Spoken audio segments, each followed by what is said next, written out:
누구든 제발 이 번호로 091이 문자를 보내주세요. 완벽하게 전파가 차단된 밀실의 두꺼운 방탄유리 너머 휠체어에 묶인 백발의 노인이 떨리는 손으로 꼬깃꼬깃한 쪽지 하나를 창문에 다급히 밀착시켰습니다. 자신을 협박하며 짐승처럼 광기를 부리는 페류나 아들이 휙 등을 돌린 단 10초의 아슬아슬한 찰나였습니다.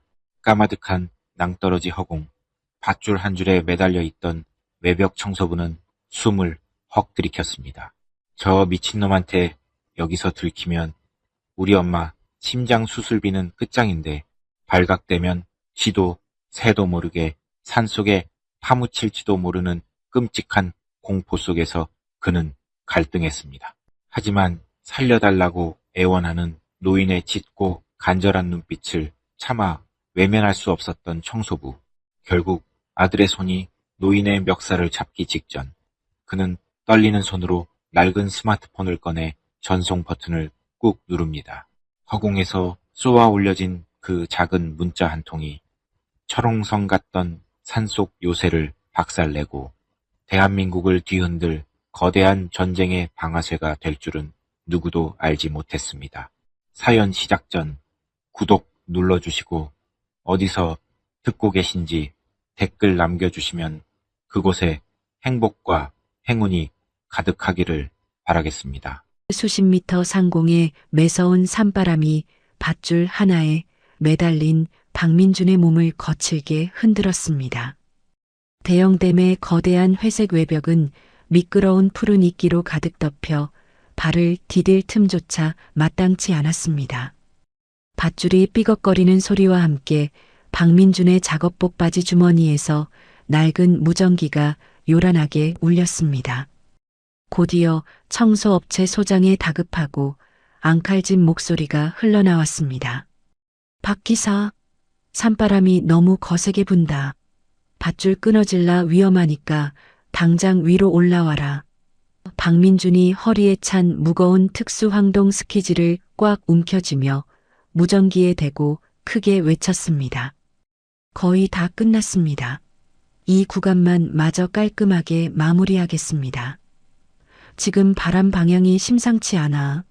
위험 수당 확실하게 더 챙겨줄 테니까 제발 고집 부리지 말고 당장 올라와. 아닙니다. 제가 한번 맡은 구역은 제가 끝까지 책임지고 끝내야 마음이 편합니다. 금방 마치고 올라가겠습니다. 너 그러다가 돌풍에 부딪혀서 진짜 뼈도 못 추린다. 어서 올라오라니까. 걱정하지 마십시오. 저 밧줄 타는 데는 도사 아닙니까? 10분만 더 주십시오. 박민준은 거친 숨을 몰아쉬며 다시 댐 외벽의 두꺼운 이끼를 스키지로 벅벅 긁어냈습니다. 일반 청소부들은 자칫 목숨을 잃을 수도 있는 이런 아찔하고 극한의 작업 환경을 무조건 기피했습니다. 하지만 박민준은 위험 수당이 남들보다 3배는 더 붙는 험한 일만 골라서 자신의 몸을 쉴 새 없이 혹사시켰습니다. 박민준에게는 무슨 일이 있어도 다른 사람보다 훨씬 많은 돈을 벌어야만 하는 절박한 이유가 있었습니다. 작업을 마친 박민준은 작업복에 묻은 흙먼지도 제대로 털어내지 못한 채 곧장 서울의 대형 대학병원으로 달려갔습니다. 중환자실 침상에는 박민준의 홀어머니가 산소호흡기에 의지한 채 가쁜 숨을 몰아쉬고 있었습니다. 담당 의사가 두꺼운 차트를 들고 무거운 표정으로 다가와 박민준의 어깨를 가볍게 두드렸습니다. 박민준 보호자님, 어머님 심장 상태가 어제보다 훨씬 더 심각하게 안 좋아지셨습니다. 박민준이 핏발선 눈으로 담당 의사의 하얀 가운 자락을 꽉 부여잡으며 간절하게 물었습니다. 선생님, 우리 엄마 이대로 잘못되는 거 아니죠? 수술만 빨리 하면 살 수 있다고 분명히 말씀하셨잖아요. 담당 의사가 곤란한 표정으로 한숨을 길게 내쉬며 차트를 내려놓고 대답했습니다. 심장 상태가 버틸 수 있는 한계에 다다라서 당장 이번 주 내로 수술을 진행하지 않으면 정말 위험합니다. 수술비는 다 준비되셨습니까? 박민준의 거친 두 손이 파르르 떨렸고 박민준은 고개를 푹 숙인 채 입술을 강하게 깨물었습니다. 조금만, 며칠만 더 시간을 주십시오. 제가 밤을 새워서라도 무슨 수를 써서든 어떻게든 돈을 구해오겠습니다. 병원 규정상 거액의 수술비가 먼저 납부되어야 수술실 일정을 확정할 수 있습니다. 수술비 청구서는 간호사 스테이션에 두었으니 꼭 확인하십시오.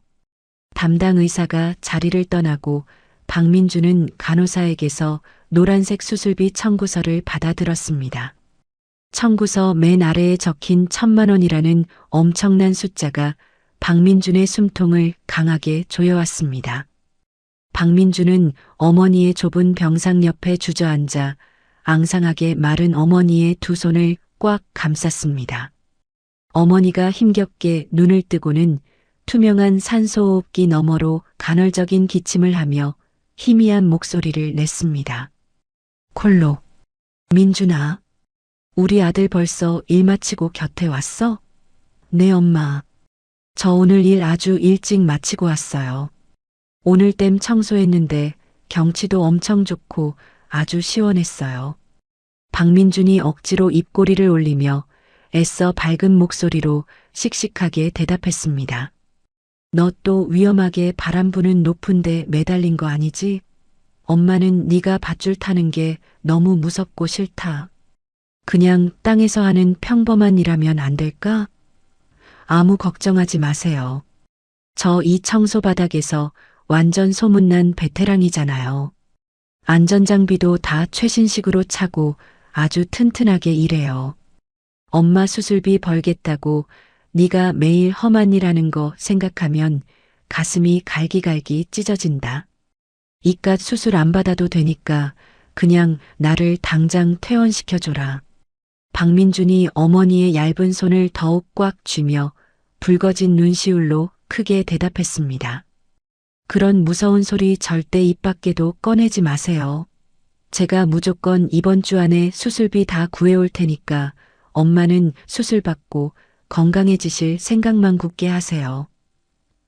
박민주는 어머니가 다시 평온하게 눈을 감고 잠드는 것을 확인하고 무거운 발걸음으로 병원 복도를 나섰습니다. 당장 1,000만 원이라는 거금을 구할 길이 막막했던 박민주는 병원 앞 차가운 길거리에 주저앉아 두 손으로 머리를 감싸쥐었습니다.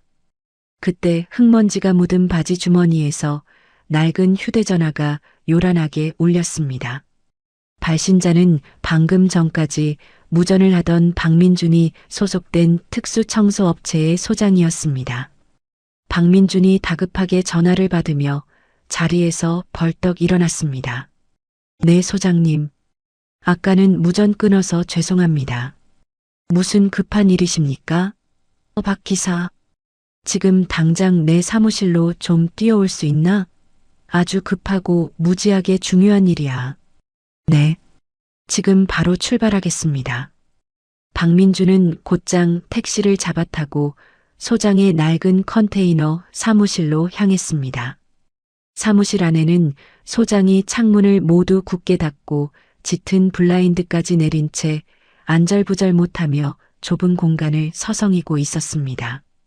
박민준이 문을 열고 들어가자 소장이 황급히 다가와 문을 굳게 잠그고 목소리를 한껏 낮췄습니다. 박 기사, 자네 어머니 수술비 1,000만 원 당장 필요하다고 매일 노래를 불렀지? 박민준의 두 눈이 커지며 소장의 굵은 팔을 두 손으로 다급하게 붙잡았습니다. 네, 맞습니다. 혹시 소장님께서 제 사정 아시고 돈을 빌려주실 수 있습니까? 제가 진짜 뼈가 가루가 되도록 평생 일해서 다 갚겠습니다. 소장이 강하게 손사래를 치며 박민준의 등을 억지로 떠밀어 낡은 소파에 앉혔습니다. 내가 무슨 큰 돈이 숨겨져 있어서 덜컥 1,000만 원을 빌려주나. 그게 아니고 방금 대륙건설 본사 자산관리팀에서 아주 은밀한 특수청소 하청이 하나 들어왔어. 대륙건설이요? 그런 엄청나게 큰 대기업에서 무슨 청소를 외주업체에 은밀하게 맡깁니까? 가평 깊은 첩첩산 중에 소유주가 누군지도 전혀 파악이 안 되는 건물이 하나 꽁꽁 숨겨져 있어. 그 미지의 건물 외벽을 청소하는 일이야. 그냥 산속 평범한 외벽 청소인데 왜 그렇게 극비스럽게 하청을 줍니까? 소장이 책상 위로 두툼한 갈색 서류 봉투 하나를 밀어주며 심각한 표정으로 턱을 쓰다듬었습니다. 그 건물이 깊은 산속에 오랫동안 방치돼서 칡넝쿨이랑 끈적하고 미끄러운 산이끼가 건물 전체를 잔뜩 덮어버렸어. 그래서 외부 보안 카메라랑 적외선 센서가 자꾸 오작동을 일으켜서 긴급하게 외부 청소가 필수적인 상태라는 거야. 박민준이 봉투 안에서 현장 사진을 조심스럽게 꺼내 꼼꼼히 살펴보며 고개를 갸웃거렸습니다. 사진만 봐도 까마득한 낭떠러지 절벽 위에 세워진 아주 위험한 요새 같은 곳입니다. 그런데 이 위험한 청소 일당이 도대체 얼마입니까? 놀라지 마라. 딱 하루 외벽 작업 깔끔하게 해주는데 일당이 무려 1,000만 원이다. 박민주는 자신의 귀를 강하게 의심하며 소파에서 용수철처럼 벌떡 일어났습니다. 하루 일당이 1,000만 원이라고요? 정말 그 엄청난 돈을 하루 만에 다 현찰로 준답니까? 소장이 진지한 표정으로 고개를 끄덕이며 봉투 안에서 붉은색 도장이 쾅 찍힌 서류 한 장을 더 꺼냈습니다. 대신 아주 무서운 조건이 하나 붙어 있어. 이 강력한 비밀 유지 서약서에 무조건 사인해야 해. 현장 위치나 건물 구조에 대해서 입 밖으로 단 한 글자라도 밖으로 꺼내면 일당 전액 몰수에 막대한 위약금까지 물어야 해. 제가 현장에서 본 건물의 형태나 안에서 일어나는 상황을 세상 누구에게도 절대 입도 뻥끗하지 않으면 되는 겁니까? 그래. 가서 센서 주변의 더러운 이끼만 싹 닦고 조용히 내려오면 돼. 아주 수상하고 위험한 냄새가 짙게 풍기는 살벌한 일이지만 자네 지금 찬밥, 더운 밥 가릴 절박한 처지가 아니잖아. 박민주는 병상에 누워 숨을 헐떡이는 어머니의 창백한 얼굴과 청구서에 1,000만 원이라는 숫자를 번갈아 떠올렸습니다. 박민주는 한치의 망설임도 없이 탁자 위에 놓인 검은색 펜을 덥석 집어들고 서약서에 거침없이 사인을 갈겼습니다. 하겠습니다. 무조건 하겠습니다. 당장 내일 새벽에 출발하겠습니다. 일당은 일이 끝나는 즉시 전액 현금으로 주시는 거 확실하죠? 그래. 현장 담당자가 작업 깔끔하게 끝나는 거 두 눈으로 확인하고 바로 돈 가방 건네줄 거다. 제발 딴짓하지 말고 몸 조심하고 와라. 사무실을 나온 박민주는 곧장 자신의 좁고 어두운 집으로 달려가 생명줄과도 같은 장비들을 거실 바닥에 넓게 펼쳤습니다. 박민주는 인장강도 3톤을 거뜬히 버티는 낡은 작업용 메인 로프를 두 손으로 쓸어내리며 올이 나간 곳이 없는지 꼼꼼하게 살폈습니다. 만약의 사태를 대비해 허리에 차는 생명줄인 서브 로프의 매듭도 아주 단단하게 당겨보며 이중으로 튼튼한 안전을 확인했습니다. 오래된 유리창에 찌든 물때를 완벽하게 벗겨낼 무거운 특수 황동 스키지의 날카로운 고무날을 엄지손가락으로 세게 튕겨보았습니다. 마지막으로 돌발 상황에서 자신의 두 발을 안전하게 보호해줄 강철 코가 튼튼하게 박힌 무거운 안전화의 끈을 단단하게 묶으며 깊은 심호흡을 했습니다. 모든 장비 점검을 완벽하게 마친 박민주는 늦은 밤 다시 적막한 병원으로 발걸음을 옮겼습니다. 중환자실은 텅 빈 것처럼 고요했고 환자 모니터 기계의 규칙적인 전자음만이 차갑게 병실을 울려 퍼졌습니다. 박민주는 깊이 잠든 어머니의 앙상한 손을 두 손으로 따뜻하게 감싸쥐고 자신의 넓은 이마를 뺨에 비볐습니다. 엄마, 저 내일 아주 돈 엄청나게 많이 주는 작업장으로 일하러 가요. 하루만 꾹 참고 고생하면 엄마 바로 수술받게 해줄 수 있어요. 박민준의 굵고 뜨거운 눈물방울이 어머니의 차가운 손등 위로 툭툭 소리를 내며 떨어졌습니다. 무슨 일이 있어도 1,000만 원 꽉 채워서 벌어올 테니까 조금만 더 버텨주세요. 정말 사랑해요, 엄마. 다음 날 새벽 박민주는 묵직한 장비 가방을 어깨에 단단히 둘러매고 비장한 표정으로 좁은 집을 나섰습니다. 가평의 험준한 산길은 짙은 새벽 안개로 뒤덮여 한 치 앞도 제대로 보이지 않았습니다. 박민주는 서늘한 새벽 공기를 매섭게 가르며 묵묵히 험하고 가파른 산길을 올랐습니다. 험준한 가평의 산길을 지나 정체불명의 목적지에 도착한 박민준이 눈앞에 거대한 건축물이 웅장한 위용을 드러냈습니다. 지도에도 제대로 표기되지 않은 깎아지른 낭떠러지 절벽 위에 요새처럼 지어진 무섭고 거대한 건물이었습니다. 건물 입구와 넓은 마당 곳곳에는 검은색 정장을 입고 무전기를 찬 험악한 인상의 무장 경호원들이 일렬로 도열의 주변을 삼엄하게 통제하고 있었죠. 박민준이 묵직한 장비 가방을 어깨에 메고 숨을 고르는 사이 고막을 찢을 듯한 요란한 헬기 프로펠러 소리가 산 전체를 강하게 뒤흔들었습니다.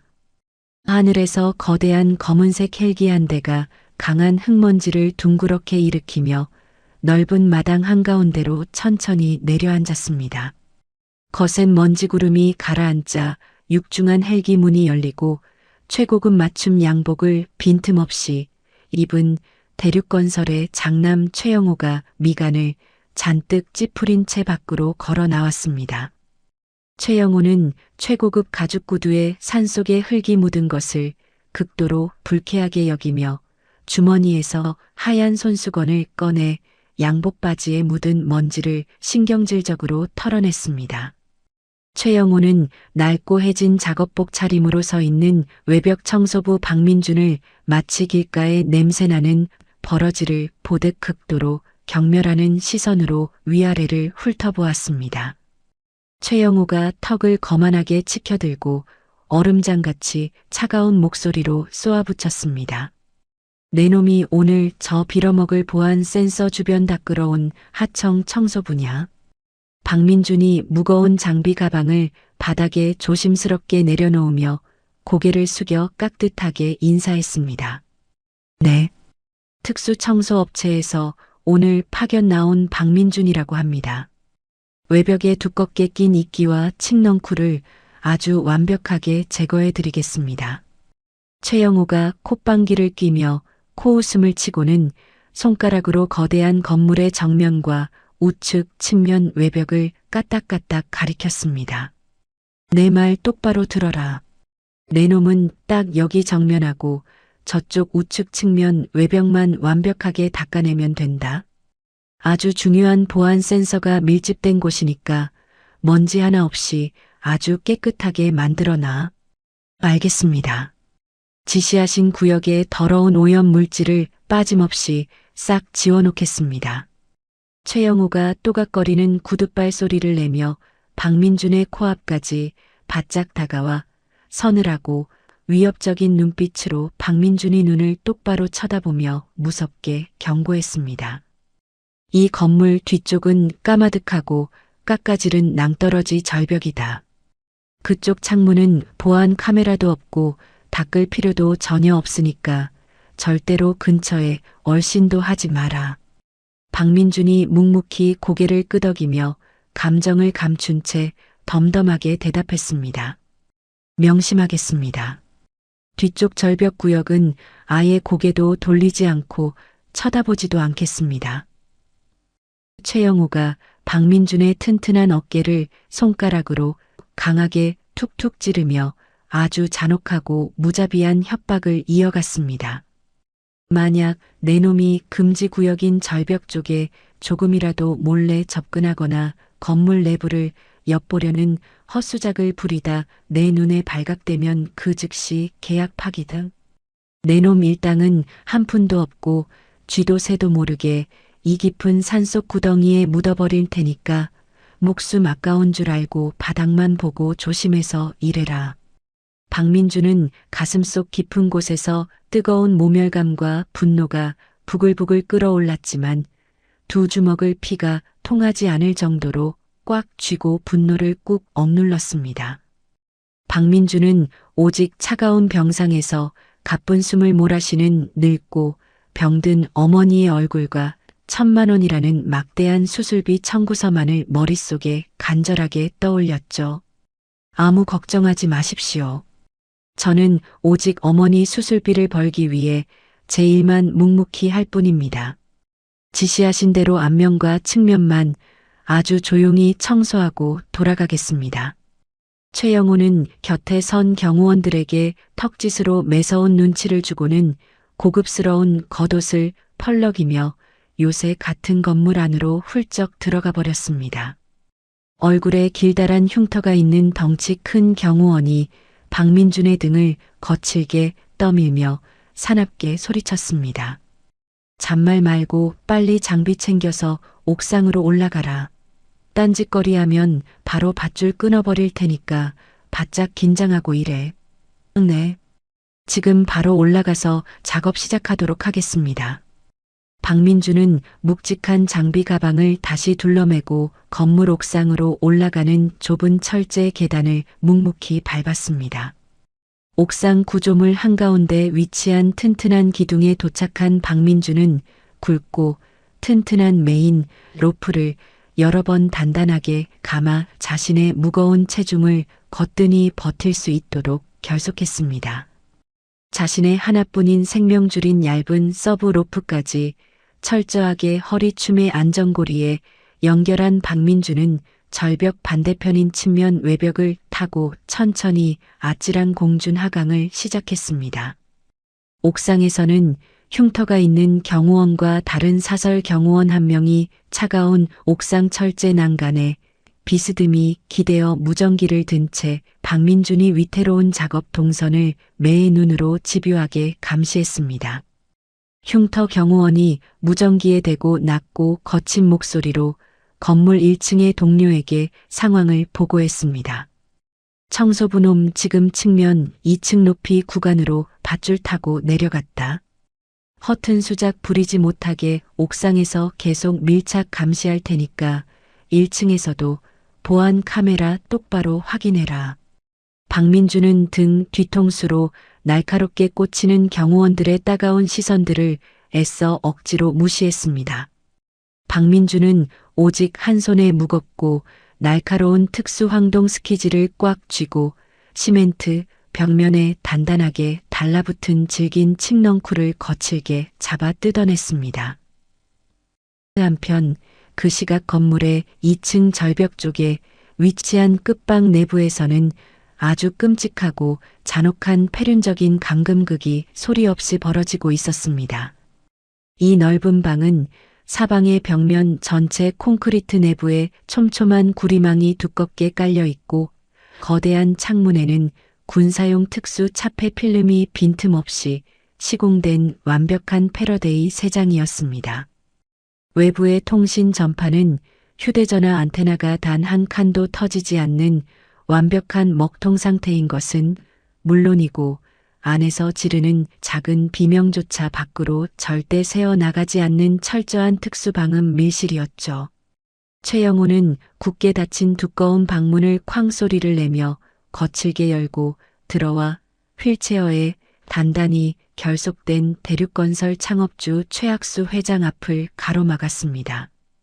최학수 회장은 초점 없는 탁하고 흐린 눈으로 허공만 멍하니 응시하며 반항할 힘조차 전혀 없는 병든 치매 노인처럼 힘없이 고개를 푹 숙이고 있었습니다. 최영호가 양복 안주머니에서 두꺼운 지분양도 서류 뭉치를 꺼내 최학수 회장의 무릎 위에 신경질적으로 집어던지며 목에 핏대를 세우고 소리쳤습니다. 아버지, 이제 그만 치매 걸린 미치광이 노인네 연기 집어치우시죠. 지분량도 서류에 찍어야 할 그 진짜 인감도장 도대체 어디에 꽁꽁 숨겨두었습니까? 최학수 회장은 아들의 폭언에 아무런 대답도 하지 않은 채 덜덜 떨리는 주름진 두 손으로 휠체어의 차가운 금속 양쪽 손잡이만 꽉 움켜쥐었습니다. 최영호가 최학수 회장의 얇은 환자복 멱살을 두 손으로 거칠게 틀어쥐고 위협적으로 얼굴을 바짝 들이밀며 무자비하게 노인에게 폭력을 행사했습니다. 제가 밖에서 힘쓰는 용병놈들 시켜서 아버지 손가락에 강제로 붉은 인주 묻혀 지장 찍게 만드는 건 아주 우스운 일입니다.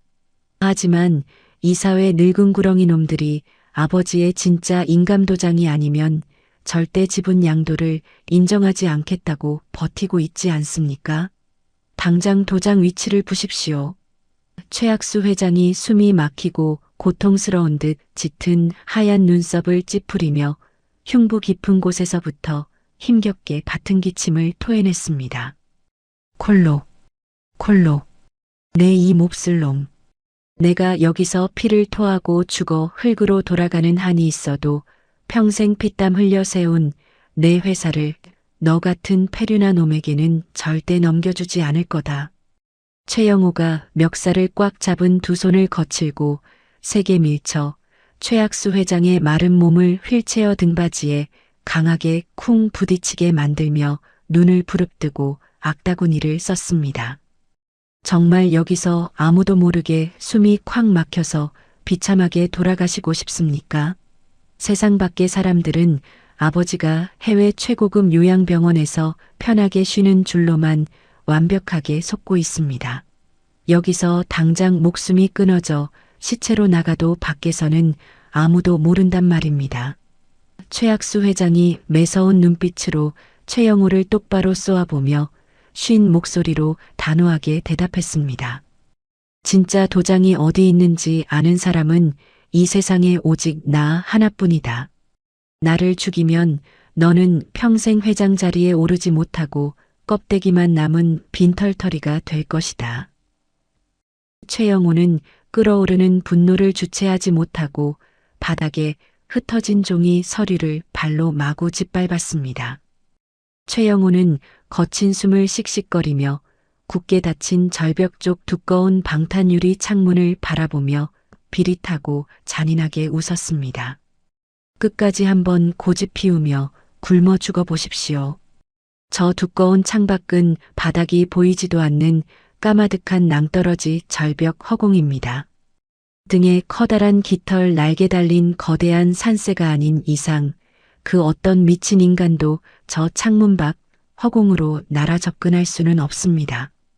최영호는 자신이 오랜 시간 치밀하게 막대한 돈을 들여 만든 완벽한 차폐 감옥과 낭떠러지라는 극단적인 자연지형을 맹신하며 아버지에 대한 악랄한 조롱과 비웃음을 이어갔습니다. 아버지를 구하러 이 험한 산속까지 올 사람은 이 넓은 세상에 단 한 명도 남아있지 않습니다. 평생 이 전파 안 터지는 먹통 방구석 휠체어에 앉아 진짜 인감도장 위치나 천천히 떠올리십시오. 하지만 치매 환자처럼 초점 잃은 병든 연기를 완벽하게 해내던 최학수 회장의 시선은 결코 완전한 체념이나 삶을 포기한 무력한 절망이 아니었습니다.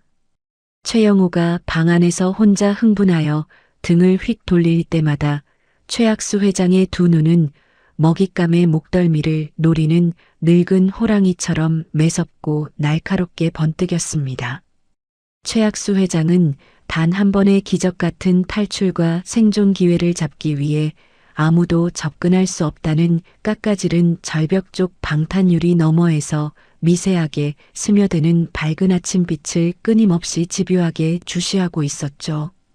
건물 밖의 험하고 차가운 측면 외벽에서는 박민준이 묵묵히 이마에 굵은 비지땀을 닦아내며 더럽고 두꺼운 초록색 산이끼를 뾰족한 스퀴즈로 힘껏 벗겨내고 있었습니다. 박민준의 헉헉거리는 거친 숨소리가 고요한 산속의 정막을 날카롭게 가르며 규칙적으로 사방에 퍼져나갔습니다. 건물 옥상에 아주 단단하게 묶인 생명줄 로프가 박민준의 무거운 체중에 심하게 눌려 이리저리 팽팽하게 당겨지며 가느다란 마찰음을 신경 쓰이게 냈습니다. 그런데 바람 한 점 없이 고요하기만 하던 산 아래 깊은 계곡 쪽에서부터 심상치 않은 거센 바람 소리가 우웅거리며 요란하게 울려 퍼지기 시작했습니다. 가파른 산빛 아래 무성한 나뭇잎들이 미친 듯이 거칠게 흔들리고 바닥에 마른 흙먼지가 거대한 회오리 치듯 하늘 높은 곳으로 빙글빙글 솟구쳐 올랐습니다. 아주 강력하고 거칠며 매서운 하강 기류가 험준한 산맥의 골짜기를 타고 거칠게 올라와 밧줄 한 가닥에만 의지에 외벽 공중에 매달린 박민준이 얇은 작업복 주변으로 무섭고 날카롭게 몰려오고 있었습니다.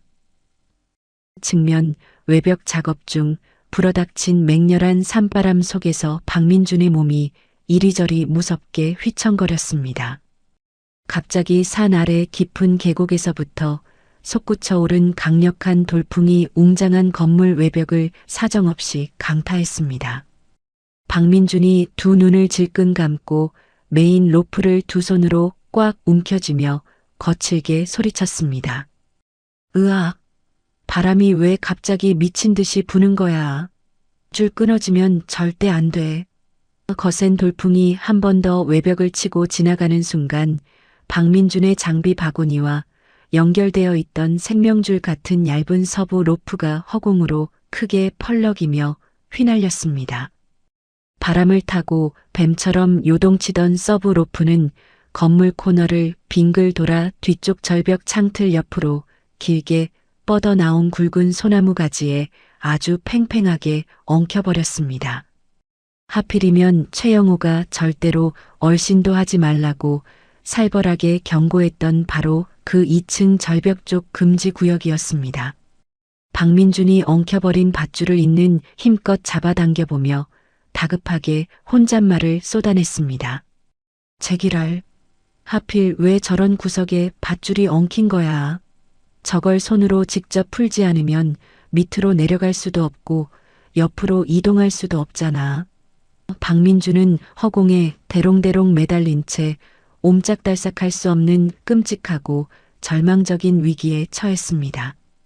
그때 옥상에서 박민준을 감시하던 흉터 경호원의 날카로운 목소리가 매섭게 들려왔습니다. 어이, 청소부. 아까부터 왜 한자리에 가만히 멈춰 서 있는 거야. 당장 빨리빨리 안 움직여. 박민준이 식은땀을 뻘뻘 흘리며 옥상을 향해 크게 소리쳤습니다. 바람이 너무 심하게 불어서 잠시 벽에 붙어 숨을 고르고 있습니다. 금방 다시 밑으로 내려가겠습니다. 흉터 경호원이 옥상 철제 난간을 구둣발로 쾅 차며 신경질적으로 대답했습니다. 허튼 수작 부리지 말고 빨리 움직여.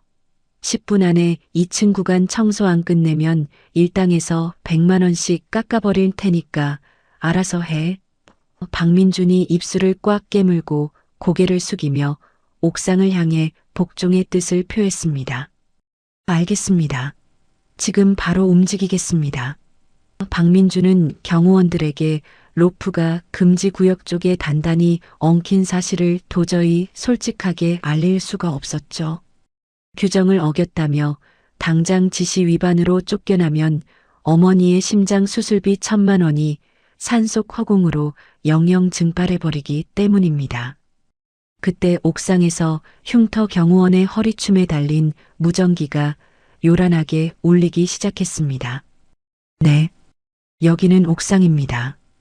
1층 마당에 무슨 문제 생겼습니까? 무전기 너머로 1층을 순찰하던 다른 경호원의 다급한 목소리가 크게 흘러나왔습니다. 순찰 돌던 맹견 로트와일러 한 마리가 목줄을 끊고 숲속으로 도망쳤다. 빨리 2명 정도 내려와서 개 찾는 것 좀 도와라. 흉터 경호원이 인상을 팍 쓰며 옆에 있던 막내 경호원의 어깨를 툭 쳤습니다. 아씨, 뱀도 나오는 숲이 우거진 산속에서 도망친 미친 개새끼를 어떻게 찾습니까? 야, 막내야. 너 빨리 내려가서 개 찾는 거 도와주고 와. 막내 경호원이 불만 가득한 표정으로 툴툴거리며 대답했습니다.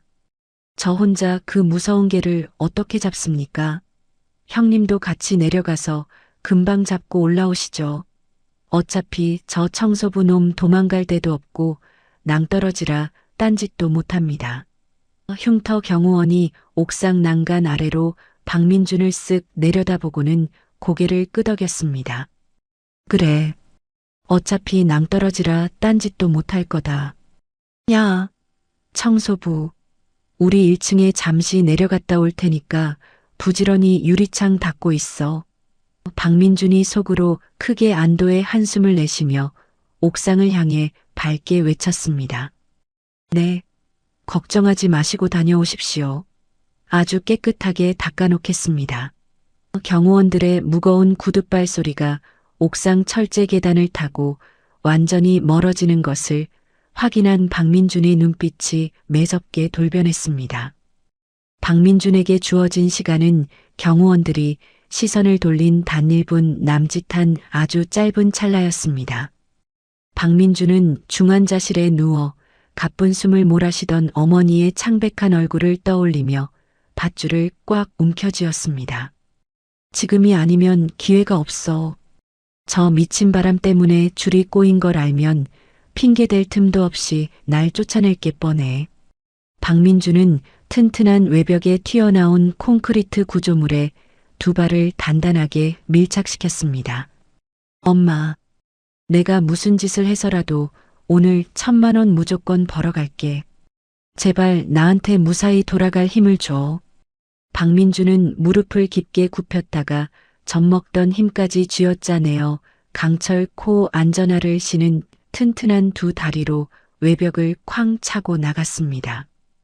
박민준의 몸이 굵은 메인 로프를 축으로 삼아 거대한 반동을 일으키며 허공을 향해 역방향으로 솟구쳤습니다. 엄청난 가속도를 얻은 박민준의 몸이 건물 코너를 크게 도는 고난도의 펜듈럼 스윙 기술을 완벽하게 시전했습니다. 마치 거대한 시계추처럼 아찔한 허공을 가르고 낭떠러지 쪽 금지 구역으로 순식간에 날아간 박민준은 2층 절벽 창틀역 굵은 소나무 가지에 간신히 매달렸습니다.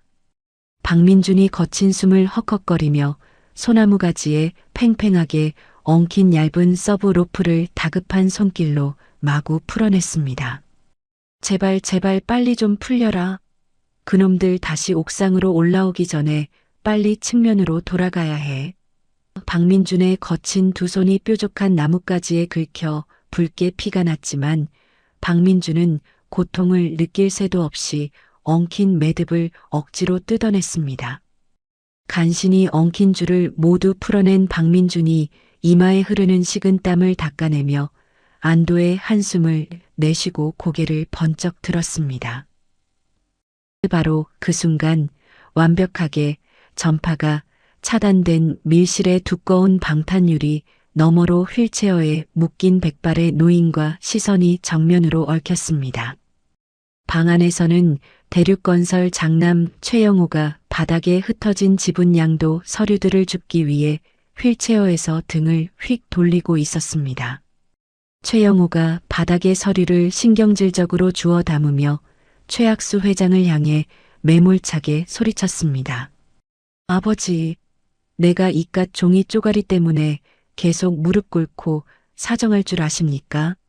진짜 인감도장 숨긴 곳 안 불면 오늘부터 밥이고 물이고 다 끊어버릴 겁니다. 최학수 회장은 지난 수개월 동안 이 지옥 같은 밀실에 갇혀 단 하루도 편히 잠들지 못했습니다. 아들의 끔찍한 고문과 협박 속에서도 진짜 인감도장의 행방만은 끝까지 숨기며 대륙건설을 지켜내려 발버둥 쳤죠. 최학수 회장은 등 뒤에서 들리는 아들의 끔찍한 협박에는 아랑곳하지 않고 창밖 허공에 떠있는 박민준을 맹수처럼 집요하게 쳐다보았습니다. 최영우가 서류를 정리하느라 완전히 시선을 돌린 딱 10초의 짧고 결정적인 찰나였습니다. 최학수 회장은 휠체어 뒤쪽을 비추는 감시 카메라의 사각지대를 아주 교묘하게 이용했습니다. 최학수 회장이 환자복 품속에 오랫동안 깊이 숨겨두었던 꼬깃꼬깃한 하얀 쪽지 하나를 재빨리 꺼내 두꺼운 방탄유리 창문에 꾹 밀착시켰습니다. 박민주는 갑작스러운 상황에 두 눈을 크게 뜨고 방탄유리에 바짝 붙은 작은 쪽지의 글씨를 재빨리 읽어내려갔습니다. 물리적인 구리망과 특수 필름으로 시공된 전파 차폐룸 안쪽은 휴대전화가 전혀 작동하지 않는 완벽한 통신 불가 지역이었죠. 하지만 방탄유리를 뚫고 나온 단 1cm 바깥쪽의 아찔한 절벽 허공에 매달린 박민준의 휴대전화 안테나는 산 아래 기지국의 전파를 가득 수신하고 있었습니다. 쪽지에는 박민준이 평생 단 한 번도 본 적 없는 낯선 휴대전화 번호가 굵은 펜으로 꾹꾹 눌러 적혀 있었습니다. 번호 아래에는 누구든 이 번호로 912 문자를 제발 보내주세요라는 아주 절박하고 다급한 문구가 뚜렷하게 적혀 있었죠. 최학수 회장은 이 창밖을 우연히 지나칠 수 있는 그 누구라도 쉽게 구조 요청을 할 수 있도록 미리 간절한 메시지를 준비해 두었던 것입니다. 숫자 912는 단순히 전송할 전화번호가 아니라 최학수 회장과 가장 충직한 비서실장 딱 두 사람만이 은밀하게 공유하는 대륙건설의 창립기념일이었습니다. 이 깊은 산속의 완벽한 밀실에서 자신이 온전히 살아있음을 외부의 최측근에게 알리는 최상위 비밀 구조 코드였던 것입니다. 최학수 회장의 깊게 팬 주름진 두 눈동자가 박민준을 향해 제발 자신을 구원해 달라는 듯 애절하고 짙은 호소를 강렬하게 보내고 있었습니다. 방 안에서 최영우가 흩어진 서류를 다 줍고 몸을 천천히 일으켜 세우며 다시 휠체어 쪽으로 걸어오기 시작했습니다. 이사회 영감탱이들이 내일 모레 당장 임시 주주총회를 연답니다. 그때까지 인감도장이 없으면 저는 완전히 낙동강 오리알 신세가 됩니다. 이제 고집 그만 피우고 제발 빨리 말하십시오. 박민주는 최학수 회장의 간절한 눈빛에서 병상에 누워 숨을 헐떡이던 어머니와 똑같은 짙은 절박함을 완벽하게 읽어냈습니다. 만약 방 안에 저 악랄해 보이는 남자에게 발각되면 어머니의 수술비 1,000만 원은 고사하고 자신의 목숨마저 산속 구덩이에 파묻혀 사라질 수 있는 무서운 상황이었죠. 그러나 박민주는 메인 로프를 쥔 한 손에 힘을 꽉 주고는 이빨을 꽉 깨물며 굳은 결심을 쏟아냈습니다. 모른 척할 수 없어. 죽어가는 사람의 저런 간절한 눈빛을 모른 척하고 그냥 도망치면 우리 엄마가 하늘에서 무서운 벌을 받는다. 박민주는 덜덜 떨리는 한 손으로 낡고해진 작업복 바지 주머니를 뒤져 액정이 깨진 스마트폰을 재빨리 꺼내 들었습니다. 박민주는 쪽지에 적힌 전화번호를 화면에 정확하게 누르고 메시지 입력창의 숫자 911을 빠르게 타이핑했습니다. 방 안에 최영우가 휠체어 옆으로 완전히 다가와 최학수 회장의 환자복 멱살을 잡기 직전이었습니다. 박민주는 낭떠러지 아래를 힐끗 내려다보고는 지체 없이 스마트폰 화면의 전송 버튼을 엄지손가락으로 꾹 눌렀습니다. 박민준이 떨리는 엄지손가락으로 스마트폰 화면의 전송 버튼을 누른 직후였습니다. 절벽 허공에서 조용히 전송된 박민준의 짧은 문자는 방탄유리의 두꺼운 차폐 필름 바깥쪽에서 막힘없이 뻗어나갔습니다. 산 아래 가장 가까운 기지국을 거친 작은 전파는 정확한 목적지를 향해 아주 빠르게 허공을 가르며 날아갔습니다. 서울 외곽의 어느 위장 안가에서 며칠 밤낮으로 피말리는 대기 상태를 유지하던 대륙건설 김성훈 비서실장의 비밀 대포폰 화면에 문자 도착 알림음이 크게 울렸습니다.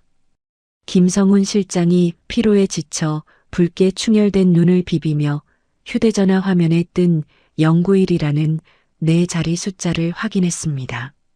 김성훈 실장이 휴대전화를 꽉 쥐고 자리에서 벌떡 일어나며 목에 핏대를 세우고 사무실이 떠나가라 소리쳤습니다. 이정환 팀장, 지금 당장 내 대포폰으로 들어온 문자 메시지 발신 GPS 위치를 완벽하게 추적해. 정보팀을 이끄는 이정환 팀장이 여러 대의 컴퓨터 모니터 앞에서 자판을 미친 듯이 두드리며 큰 소리로 대답했습니다. 김성훈 실장님, 신호가 아주 짧고 암호화되어 있어서 역추적에 시간이 조금 걸립니다. 1차적으로 잡힌 발신 기지국 지역이 가평 쪽 험준한 산악지대입니다. 김성훈 실장이 이정환 팀장의 등 뒤로 성큼성큼 다가가 컴퓨터 모니터를 뚫어질 듯 노려보며 다급하게 외쳤습니다. 오차 범위 1m 안으로 정확하고 신속하게 잡아내야 해.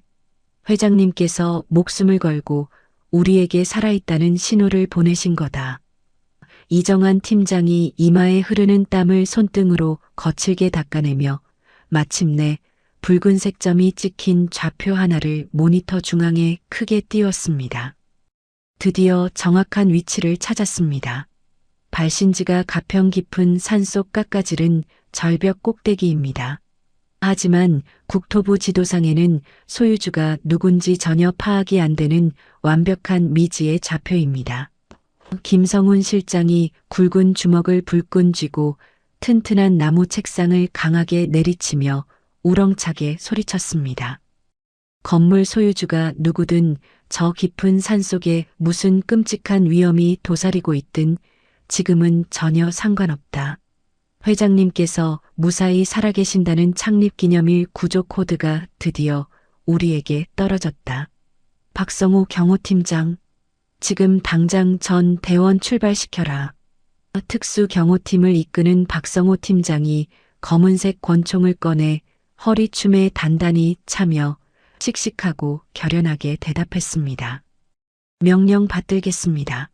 전 대원 방검복 입고 완벽하게 무장한 뒤 지금 당장 마당에 대기 중인 차량에 신속하게 탑승해라. 안가 마당에서 대기 중이던 수십 대의 검은색 특수 개조 차량들이 일제히 요란한 엔진 소리를 뿜어내며 밤의 정적을 무섭게 깨뜨렸습니다. 오직 이정환 팀장이 넘겨준 GPS 좌표 하나만을 차량 내비게이션에 찍은 채 거대한 차량 행렬이 짙은 흙먼지를 일으켰습니다. 수십 대의 차량은 구불구불하고 험한 산 중턱을 향해 타이어가 타는 냄새를 풍기며 무서운 속도로 돌진하기 시작했습니다. 선두 차량 조수석에 앉은 박성호 팀장이 무전기를 들고 뒤따르는 수십 명의 대원들에게 매섭게 지시했습니다. 목표 좌표 도착할 때까지 브레이크 밟지 말고 전속력으로 달려라. 좁은 산길에 어떤 장애물이나 방해물이 나타나든 절대 속도를 줄이거나 멈추지 마라. 운전대를 꽉 잡은 특수경호대원들이 무전기에 대고 일제히 군기 바짝 든 굵은 목소리로 대답했습니다. 네, 무조건 앞만 보고 거침없이 뚫고 가겠습니다. 오늘 반드시 회장님을 무사히 모시고 돌아오겠습니다. 박성호 팀장이 창밖으로 쏜살같이 지나가는 어두운 산속 숲을 노려보며 뒷차에 탄 김성훈 실장에게 무전을 보냈습니다. 실장님, 산길이 험해서 일반 차량으로는 도저히 접근하기 어렵습니다. 저 산꼭대기 요새에 건물을 몰래 지었다면 분명히 막대한 자금력과 권력을 가진 놈들의 짓입니다. 뒤따르는 차량에 탑승한 김성훈 실장이 차가운 목소리로 한치의 물러섬 없이 단호하게 무전으로 대답했습니다. 상대방 돈이 얼마나 많든 뒷배 권력이 얼마나 세든 우리 대륙건설의 정예팀을 막을 수는 없다. 감히 우리 회장님 털끝 하나라도 건드린 놈들은 내가 오늘 직접 지옥 밑바닥으로 보내주겠다.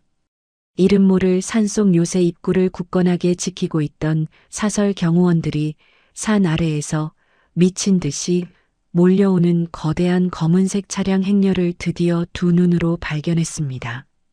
정문을 지키던 사설 경호원 조기태가 두 눈을 커다랗게 뜨고 허리에서 무전기를 거칠게 뽑아들며 다급하게 소리쳤습니다. 비상, 1층 마당 전체 비상사태 발생. 저산 및 흙길로 까만 차들이 떼거지로 흙먼지를 일으키며 미친 듯이 몰려오고 있다. 당장 정문 철창 닫고 두꺼운 바리케이드 2중 3중으로 튼튼하게 쳐라. 안에 있는 놈들 전부 무기 꺼내서 입구로 집합해라.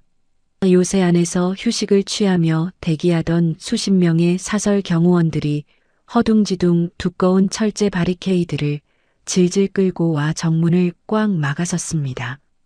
조기태가 무거운 쇠파이프를 손에 꽉 쥐고 바리케이드 너머로 맹렬하게 달려오는 선두 차량을 향해 삿대질을 하며 악을 썼습니다. 이 새끼들 당장 차 안 세워. 여기는 함부로 들어올 수 없는 개인 사유지다. 당장 차 돌려서 산 밑으로 조용히 꺼져라. 하지만 선두에 선 박성호 팀장의 육중한 검은색 특수 차량은 속도를 전혀 줄이지 않고 엔진을 더욱 거칠고 요란하게 회전시켰습니다. 박성호 팀장이 운전하는 대원에게 턱짓으로 굳게 닫힌 정문을 가리키며 무섭게 명령했습니다. 정문 그대로 확 밀어버려. 멈추지 말고 그대로 마당 한가운데까지 차 밀어 넣어라.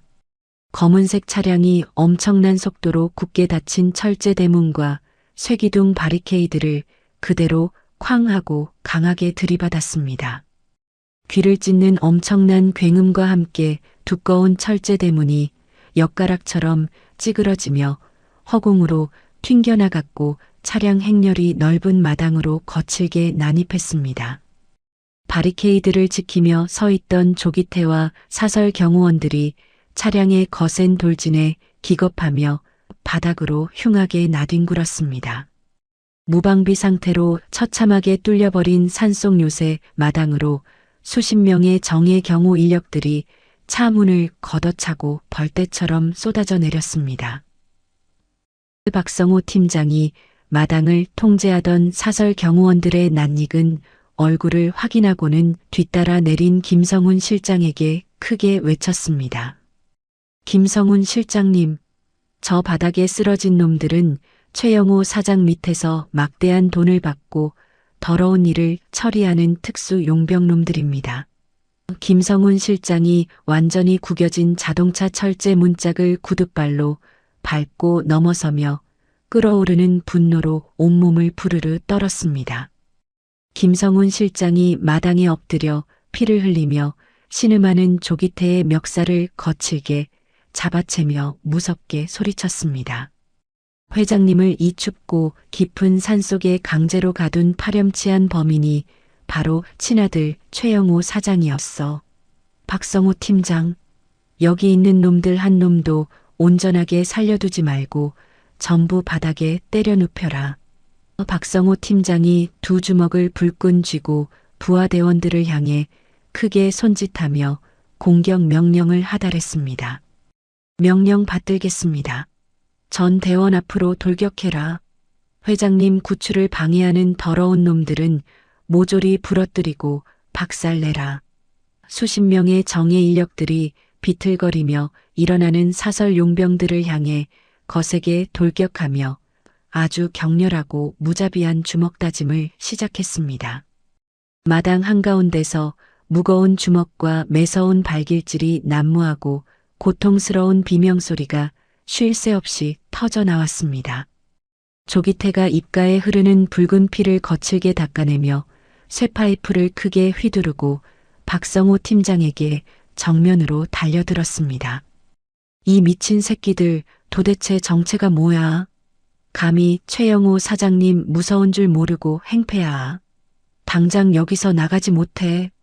박성호 팀장이 날렵하게 허리를 숙여 쇠파이프를 피하고 조기태의 명치를 안전화 굽으로 강하게 걷어차며 소리쳤습니다.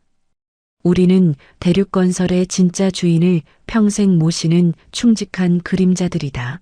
너희들이 감히 회장님 옥체에 함부로 손을 대고 무사히 살아남을 줄 알았느냐. 조기태가 숨을 헐떡이며 차가운 시멘트 바닥에 고꾸라져 고통스러운 신음을 길게 뱉어냈습니다. 1층 마당에서 벌어지는 이 치열하고 잔혹한 전투 상황이 옥상에서 박민준을 감시하던 경호원들의 무전기로 고스란히 전달되었습니다. 무전기 스피커에서 1층 현관을 지키던 경호원의 다급한 비명소리가 찢어질 듯 크게 옥상에 울렸습니다. 1층 로비가 완전히 뚫렸다. 정체불명의 엄청난 무장 습격조가 대문을 박살내고 미친 듯이 밀고 들어왔다. 옥상 근무자들 당장 무기 들고 계단으로 내려와서 우리를 제발 지원해라. 옥상에 있던 사설 경호원이 무전기를 바닥에 세게 집어 던지며 거친 욕설을 침 튀기며 내뱉었습니다. 빌어먹을 1층에 있는 놈들 다 당하게 생겼어. 야, 당장 무기 챙겨서 밑으로 내려가자. 빨리 뛰어. 옥상의 경호원들이 허리에서 검은 삼단봉을 빼들고 좁은 철제 계단을 향해 허둥지둥 발소리를 내며 뛰어내려갔습니다. 아찔한 절벽 허공에 밧줄 하나로 매달린 박민주는 자신의 두 발 아래에서 벌어지는 거대한 충돌을 내려다보며 떡 벌어진 입을 다물지 못했습니다. 수십 대의 검은색 차량이 박살난 대문 사이로 끊임없이 들어오고 검은 옷을 입은 수많은 사람이 뒤엉켜 치열하게 싸우는 모습은 마치 피 튀기는 전쟁터 한가운데를 보는 것 같았습니다. 박민준이 밧줄을 꽉 쥔 채 덜덜 떨리는 목소리로 허공에 대고 믿을 수 없다는 듯 혼잣말을 중얼거렸습니다. 진짜로 내가 방금 폰으로 보낸 짧은 문자 한 통 때문에 저 엄청난 사람들이 이 깊은 산속까지 단숨에 목숨 걸고 쳐들어온 거야. 박민주는 자신이 누른 작은 전송 버튼 하나가 불러온 무서운 파급력과 눈앞의 끔찍한 난투극에 숨을 깊이 들이켜고 마른 침을 꿀꺽 삼켰습니다. 어머니의 수술비 1,000만 원 때문에 억지로 뛰어든 이 위험한 청소 현장이 상상조차 할 수 없는 거대한 권력 싸움의 한복판이었음을 박민준은 온몸으로 뼈저리게 실감했습니다. 박민준이 식은땀을 흘리며 조심스럽게 고개를 돌려 다시 두꺼운 방탄유리 안쪽 밀실을 집중해서 들여다보았습니다. 방 안의 최영호는 밖에서 일어나는 엄청난 폭력 사태와 자동차 경적 소리를 전혀 눈치채지 못한 채 분노에 차 있었습니다. 완벽한 특수방음 시설 때문에 밖에 요란한 소음이 밀실 안으로는 완전히 차단되어 최영호는 바닥의 서류를 신경질적으로 정리하며 최학수 회장에게 매몰차게 화를 내고 있었습니다.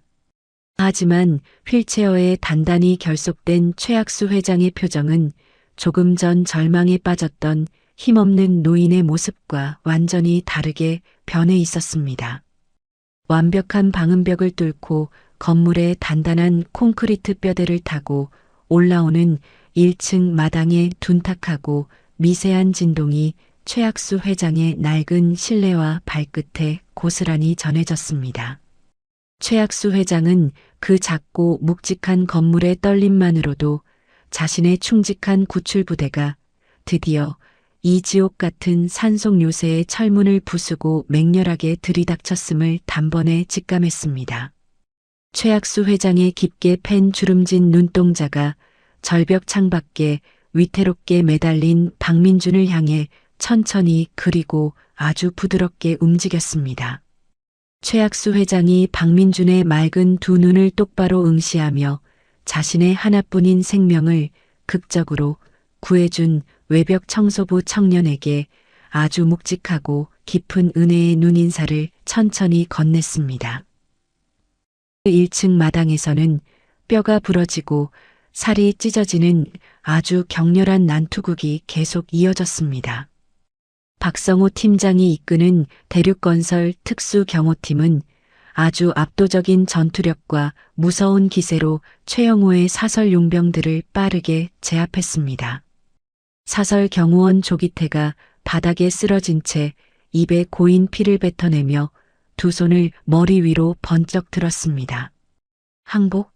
항복한다. 제발 그만 때려라.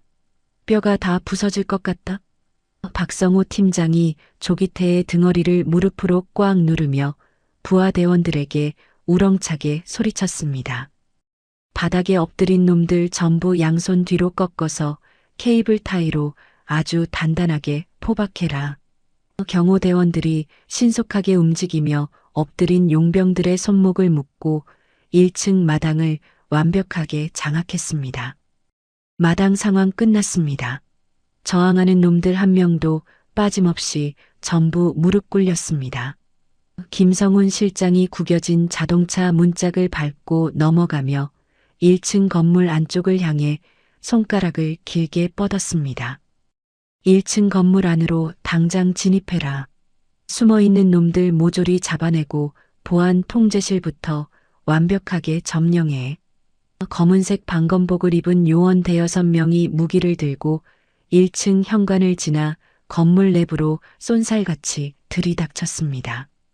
요원들이 1층 복도 끝에 위치한 보안 통제실의 굳게 닫힌 문을 구둣발로 세게 걷어차 부수고 안으로 밀고 들어갔습니다. 통제실 안에서 모니터를 지키고 있던 직원 2명이 기겁하며 책상 밑으로 머리를 감싸고 숨었습니다. 살려주세요. 우리는 그냥 돈 받고 감시 카메라만 쳐다보는 하청 직원들입니다. 요원 한 명이 직원들의 뒷덜미를 잡아 끌어 밖으로 내동댕이 치며 김성훈 실장에게 무전으로 크게 보고했습니다. 실장님, 1층 보안 통제실 완벽하게 장악했습니다.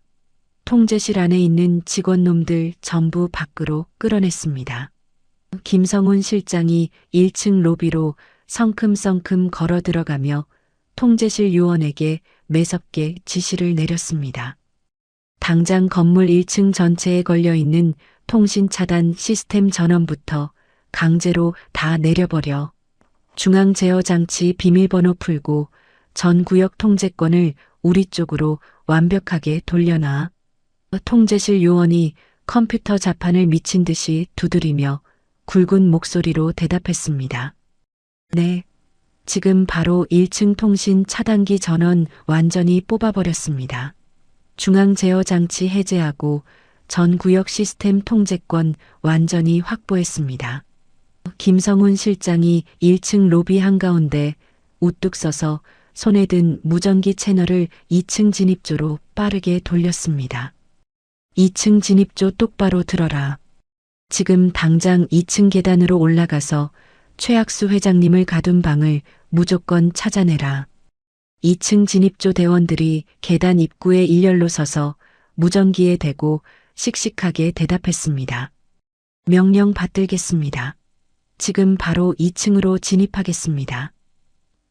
김성훈 실장이 눈을 부릅뜨고 무전기에 대고 다시 한번 아주 엄격하고 단호하게 목소리를 높였습니다. 문 부수고 들어갈 때 최영호 사장놈이 무슨 끔찍한 짓을 벌일지 모른다. 무조건 우리 최학수 회장님의 안전을 최우선으로 확보해라. 회장님 머리카락 하나라도 상하면 너희들은 내 손에 죽는다. 명심하겠습니다. 회장님 옥체를 목숨 걸고 가장 먼저 방어하겠습니다. 무전 지시를 마친 김성훈 실장은 1층 로비를 지나 피비린내가 진동하는 넓은 마당 중앙으로 천천히 걸어 나왔습니다. 김성훈 실장은 고개를 뒤로 깊게 젖히고 깎아지른 듯한 험한 절벽 쪽 건물 외벽을 뚫어질 듯 올려다보았습니다. 까마득히 높은 2층 절벽 창문 바깥 허공에 박민준이 얇은 밧줄 한 가닥에 아슬아슬하게 매달려 있는 모습이 김성훈 실장의 두 눈에 정확하게 들어왔습니다. 김성훈 실장은 요란한 마당 한가운데서 일체의 소란을 피우지 않고 아주 꼿꼿한 자세로 우뚝 섰습니다. 자칫 큰 소리를 내면 2층 방 안에 숨어 있는 최영호 사장을 자극할 수 있다는 것을 아주 잘 알고 있었기 때문입니다. 김성훈 실장은 절벽 위에서 자신을 내려다보는 박민준과 시선을 아주 정확하고 깊게 맞추었습니다. 김성훈 실장이 자신의 넓은 가슴에 오른손을 조심스럽게 얹고 허리를 90도로 깊숙이 굽혔습니다. 대륙건설의 2인자이자 가장 막강한 권력을 쥔 비서실장이 일개 외주 청소부인 박민준을 향해 아주 정중하고 진심 어린 감사의 인사를 올렸습니다. 허리를 곧게 편 김성훈 실장이 다시 무전기를 입가에 바짝 대고 외곽을 경호하는 대원들에게 단호한 명령을 하달했습니다. 외곽 경호조 똑바로 들어라. 지금 2층 절벽 쪽에 매달린 외벽 기사님은 우리 대륙건설과 회장님의 생명을 구해주신 가장 위대한 은인이다. 외곽 경호조 대장이 무전기에 대고 우렁차게 대답했습니다. 네, 외곽 경호조 전 대원 무전 대기 중입니다. 지시 내려주십시오. 김성훈 실장이 절벽 위에 박민준을 따뜻한 눈빛으로 올려다보며 아주 또렷한 목소리로 지시했습니다. 무슨 일이 있어도 저 외벽 기사님의 안전을 무조건 100% 보장해라. 위에서 밧줄 타고 안전하게 땅으로 내려오실 때까지 단 한 명의 적들도 저 근처에 얼씬거리지 못하게 철저히 방어하고 보호해라. 명령 받들겠습니다. 기사님 내려오시는 길목에 대원들 이중으로 배치해서 쥐새끼 한 마리 접근 못하게 철통같이 방어하겠습니다. 그 아찔한 절벽 허공에 매달린 박민준은 발 아래에서 벌어지는 김성훈 실장의 아주 절도 있는 행동을 넋을 잃고 내려다보았습니다. 자신을 향해 가슴에 손을 얹고 정중하게 허리 굽혀 인사하는 김성훈 실장의 묵직한 태도에 박민준의 두 눈이 크게 흔들렸습니다. 박민준은 저 엄청난 무장병력을 이끄는 지휘관이 자신을 향해 고개 숙이는 모습을 보며 아주 직관적인 깨달음을 얻었습니다. 다행이다, 정말 다행이야. 이제 나와 우리 엄마의 안전은 완벽하게 보장되었어. 박민준은 그제야 극도로 팽팽하게 긴장했던 전신의 근육이 사르르 부드럽게 풀리는 것을 느꼈습니다. 박민준이 밧줄을 꽉 쥐고 있던 두 손의 힘을 살짝 빼며 거칠게 몰아쉬던 숨을 아주 길고 편안하게 내뱉었습니다. 이제 병원에 가서 1,000만 원 바로 낼 수 있어.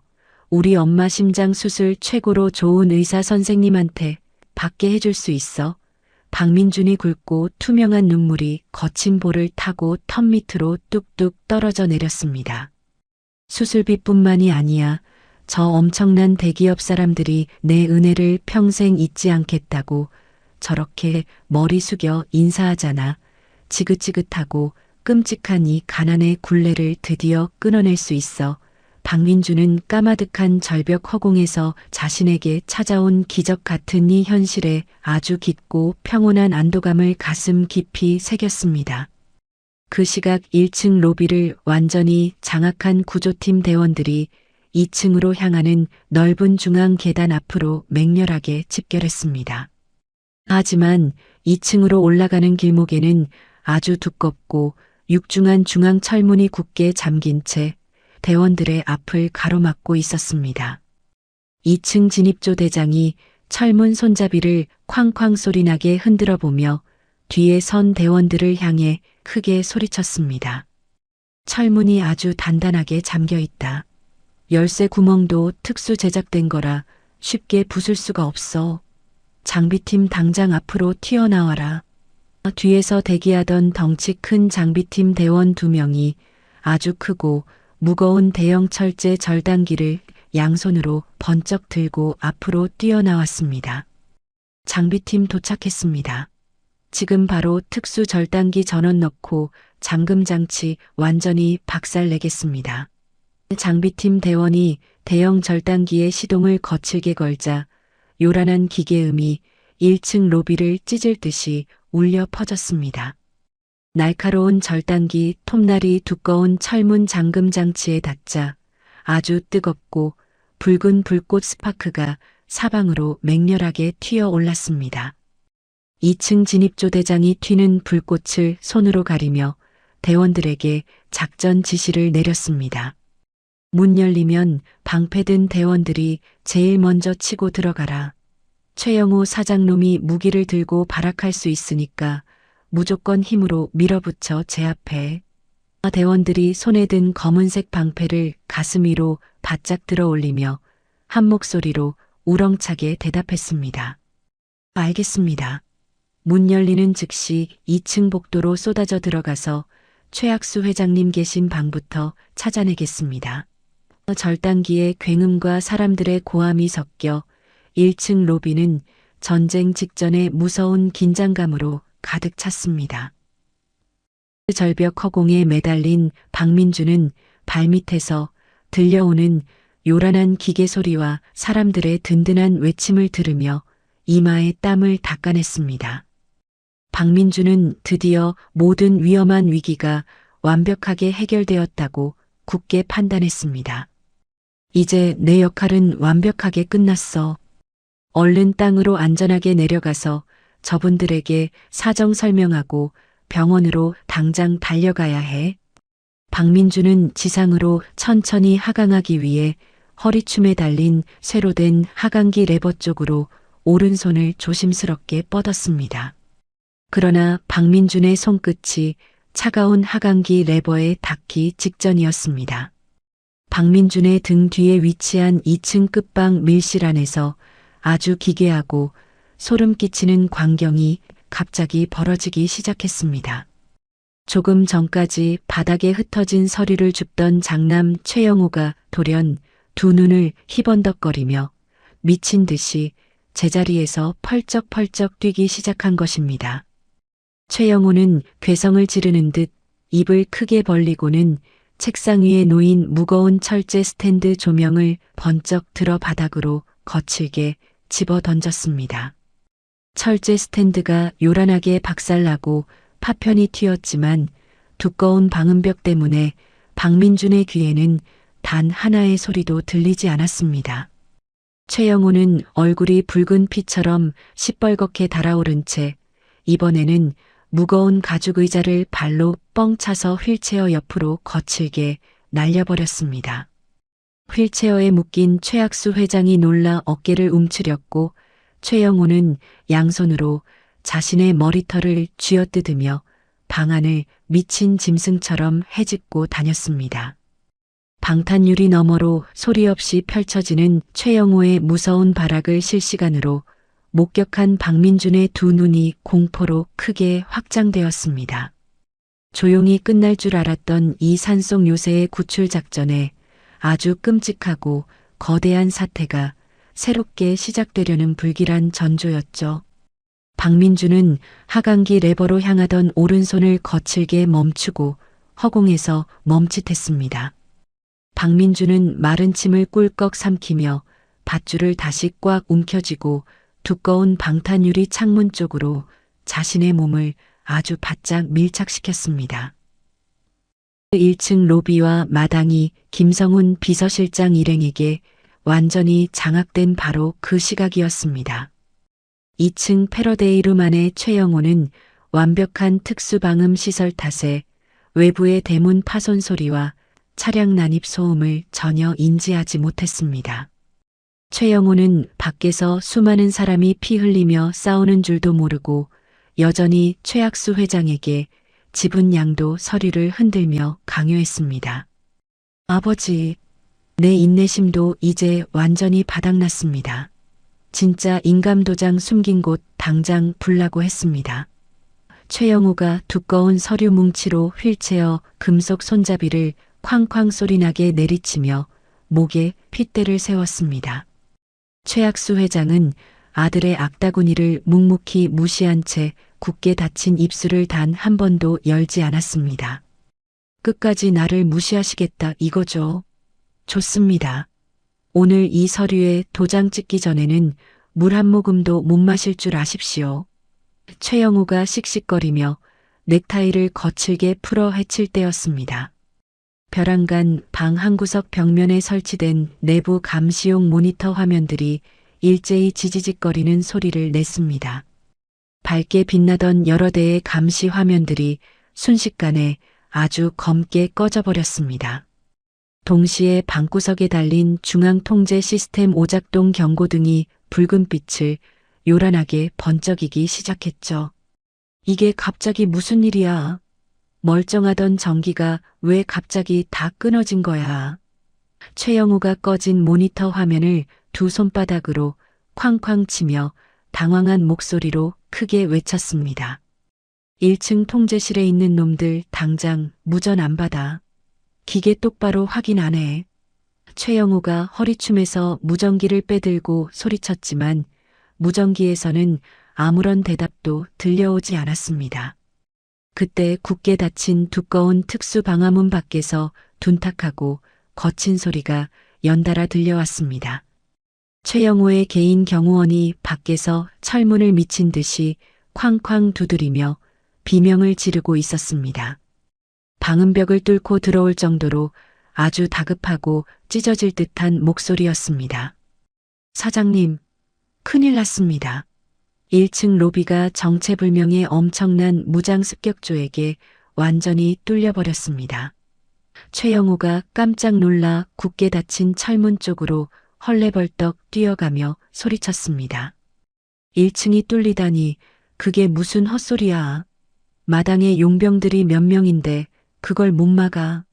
문 밖에 개인 경호원이 숨을 헐떡이며 극도의 공포에 질린 목소리로 대답했습니다. 김성훈 비서실장입니다. 김성훈 실장이 특수경호팀 수십 명을 이끌고 쳐들어와서 우리 용병들을 전부 묶어버렸습니다. 뭐라고?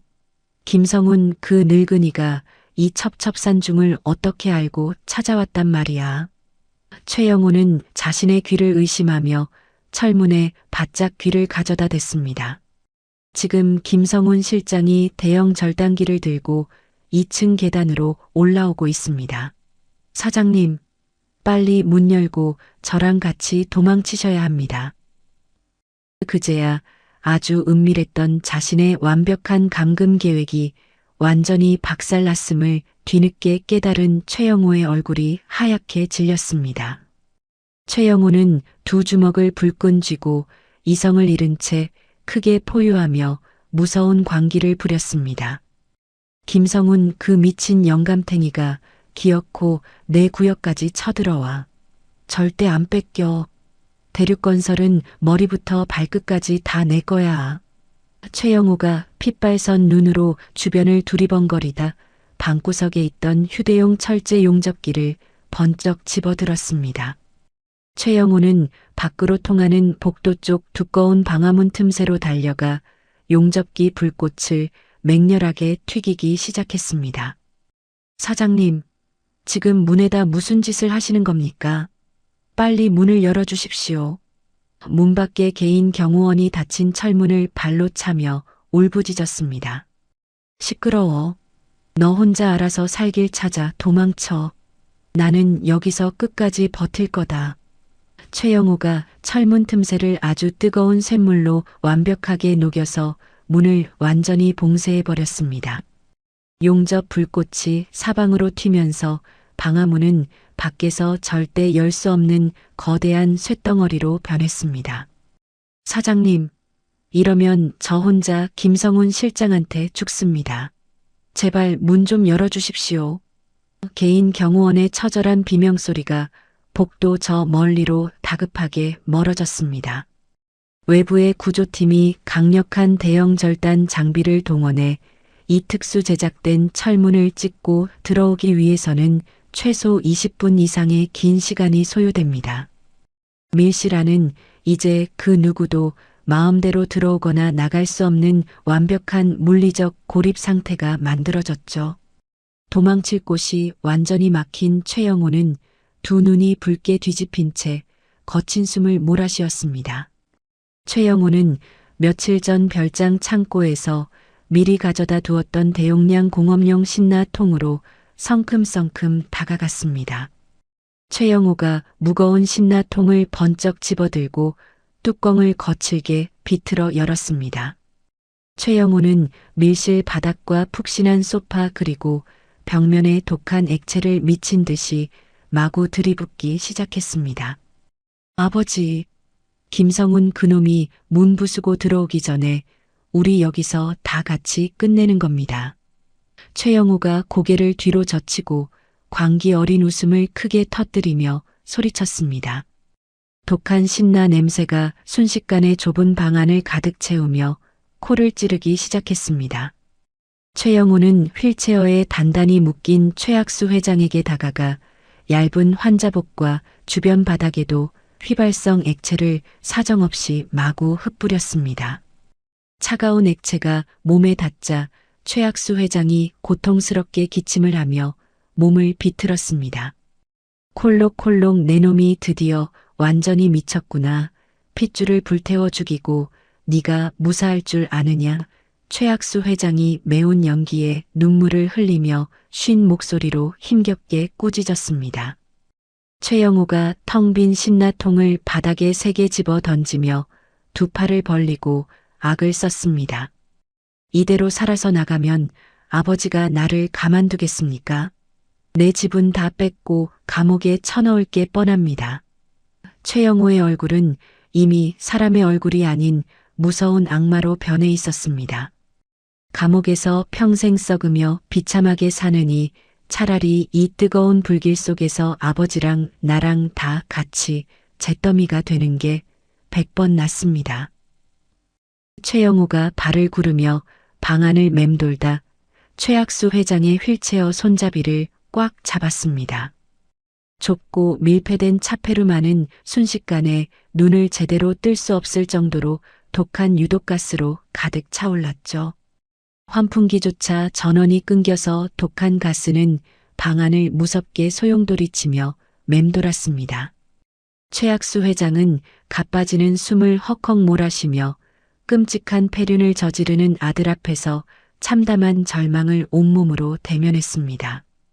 자신이 평생을 바쳐 일군 대륙건설을 아들에게 물려주려 했던 과거의 시간이 산산조각 나는 고통이었습니다. 끝까지 나한테 설교하지 마십시오. 아버지가 날 이렇게 괴물로 만든 겁니다. 아버지도 나도 오늘 여기서 완벽하게 다 끝나는 겁니다. 최영호가 주머니에서 차가운 은색 라이터를 휙 꺼내 들고 허공으로 번쩍 들어 올렸습니다.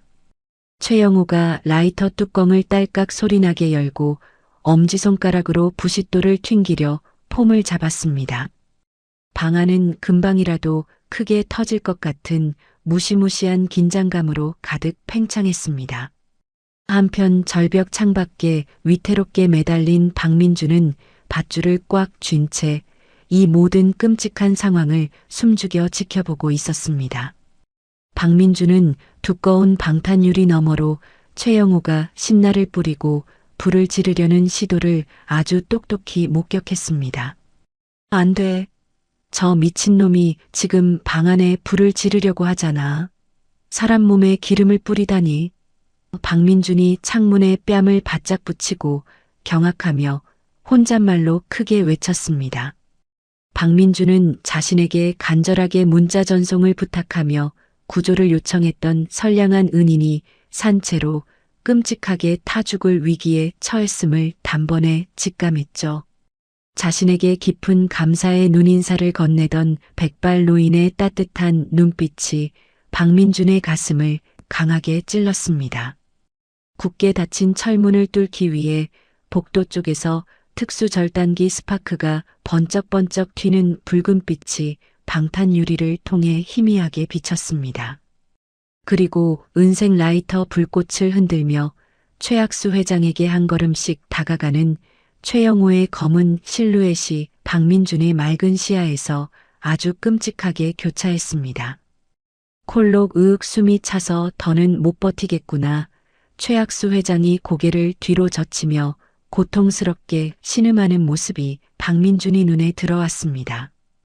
잘 가십시오, 아버지. 이 지긋지긋한 싸움도 오늘로 끝입니다. 최영호가 라이터를 든 손을 바닥 쪽으로 천천히 내리며 잔인하게 입꼬리를 올렸습니다. 박민준의 머릿속이 새하얘지고 심장이 터질 듯이 거칠게 뛰기 시작했습니다. 저대로 30초만 더 놔두면 할아버지도 죽고 이 건물 전체가 다 타버릴 거야. 1층 구조팀이 문을 부수기 전에 다 제가 될 게 뻔해. 박민준이 입술을 피가 나도록 꽉 깨물고 결연한 목소리로 다짐했습니다. 이대로 구경만 할 수는 없어. 나를 믿고 쪽지를 건네준 분을 모른 척하면 평생 후회하며 살 거야. 박민준은 지상으로 내려가기 위해 잡았던 하강기 레버에서 거칠게 손을 떼어냈습니다. 박민준은 허리에 찬 육중하고 날카로운 특수 황동 스키즈를 오른손으로 아주 꽉 움켜쥐었습니다. 차가운 쇳덩어리의 감촉이 박민준의 손바닥에 전해지며 묘한 용기를 불어넣었습니다. 박민준은 공중에서 허리를 깊숙이 굽혀 자신의 두 발을 안전하게 감싼 강철 코 안전화끈을 다시 한번 아주 단단하게 동여맸습니다. 발끝부터 머리끝까지 뜨거운 피가 솟구치며 전신의 근육이 폭발할 준비를 마쳤습니다. 까마득하고 아찔한 절벽 허공에서 박민준은 무고한 살인을 막기 위한 아주 처절하고 과감한 결단을 굳게 내렸습니다. 절체절명의 위기가 닥쳐온 아찔한 찰나였습니다. 박민준은 밧줄을 쥔 두 손에 땀이 차오르는 것을 느끼며 거칠게 숨을 몰아쉬었습니다. 방 안에서 일어나는 끔찍한 살인을 이대로 구경만 할 수는 없었습니다. 박민준은 두 발을 차가운 절벽 외벽에 바짝 밀착시키고 무릎을 아주 깊숙하게 굽혔습니다. 우리 엄마 수술비가 걸린 일이야. 여기서 포기하면 우리 엄마도 저 할아버지도 다 죽는다. 박민준이 젖먹던 힘까지 쥐어짜내어 허공을 향해 역방향으로 아주 강하게 몸을 튕겨냈습니다. 굵고 튼튼한 밧줄을 축으로 삼은 박민준의 몸이 거대한 홀을 그리며 까마득한 절벽 허공으로 물러났습니다. 무서운 칼바람이 박민준의 귓가를 찢어질 듯 날카롭게 때렸습니다. 시계추 반동 기술의 가속도 법칙에 의해 허공으로 밀려났던 박민준의 몸이 다시 건물 쪽으로 무섭게 쏟아졌습니다. 마치 거대한 대포에서 쏘아 올려진 포탄처럼 엄청난 속도로 두꺼운 방탄 유리를 향해 맹렬하게 돌진했습니다. 몸이 허공을 가르는 스윙의 가속도가 최고점에 달한 바로 그 순간이었습니다. 박민준은 허리에 차고 있던 육중한 황동 스키즈의 뾰족한 금속 모서리를 양손으로 아주 꽉 부여잡았습니다. 다 부서져라. 박민준이 목에서 피가 날 정도로 크게 기합을 내지르며 무거운 스키즈를 전방을 향해 날카로운 창처럼 매섭게 뻗어냈습니다. 박민준의 무거운 체중과 거대한 원심력이 완벽하게 응축된 스키즈의 끝부분이 방탄 유리를 덮쳤습니다. 특수 전파 차단 필름이 두껍게 발라진 방탄 유리의 가장 취약한 우측 하단 모서리를 대포알처럼 무자비하게 강타했습니다. 쾅 하는 고막을 찢는 엄청난 굉음이 고요한 산속의 정막을 완전히 깨부수었습니다. 촘촘하게 깔려있던 구리망과 두꺼운 방탄 유리 표면에 거대한 거미줄 같은 균열이 순식간에 쫙 퍼져나갔습니다. 절대 부서지지 않을 것 같던 철옹성 방어막의 구조적 강도가 일순간에 와르르 무너져 내렸습니다. 방 안에서 라이터에 불을 붙이려던 최영호가 깜짝 놀라며 뒤로 주춤거렸습니다. 이게 무슨 미친 소리야. 바깥은 낭떠러지 절벽인데. 박민준은 단단한 유리를 치고 허공으로 튕겨나가는 1차 반동을 온몸의 튼튼한 근육으로 억눌렀습니다. 박민준이 다시 한번 몸을 둥글게 말아 허공에서 크게 스윙을 탔습니다. 한 번 더 간다. 완전히 박살을 내주마. 박민준이 허공에서 몸을 쫙 펴며 자신의 두 발에 단단하게 신겨진 강철 코 안전하로 균열의 중심부를 정확하게 겨냥했습니다. 박민준의 두 발이 거친 두발차기를 날리듯 깨진 유리창의 정중앙을 연달아 아주 묵직하게 타격했습니다. 강철코의 무서운 파괴력에 간신히 버티고 있던 방탄유리가 마침내 산산조각 나며 완전히 박살났습니다. 날카롭고 뾰족한 유리 파편들이 굵은 비 오듯 방 안으로 우수수 쏟아져 내렸습니다.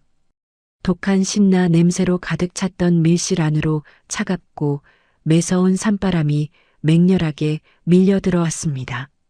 박민주는 밧줄의 강한 탄력을 끝까지 이용해 불을 붙이려던 방 안으로 성난 맹수처럼 거칠게 난입했습니다. 바닥을 뒹굴며 낙법을 친 박민준이 순식간에 몸을 일으켜 세우고 두 주먹을 불끈 쥐었습니다.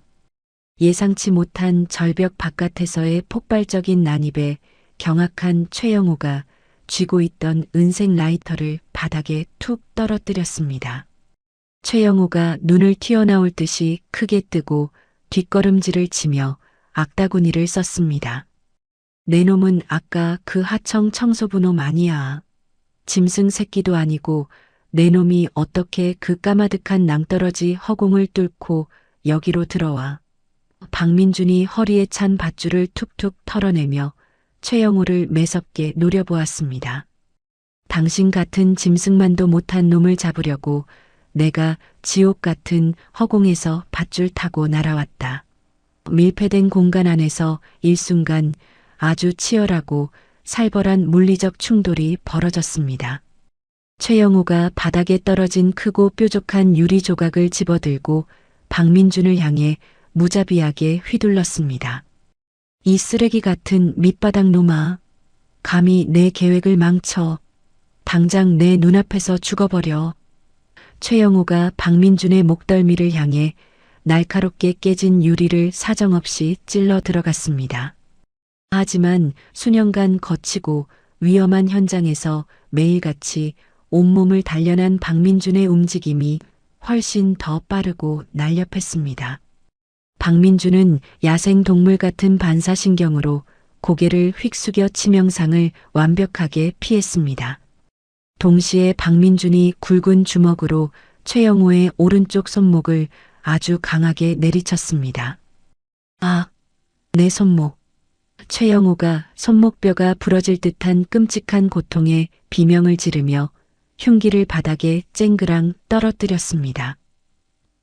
찰나의 틈을 전혀 놓치지 않고 박민준은 자신의 허리에 감겨있던 특수 작업용 산업 로프를 빠르게 풀어냈습니다.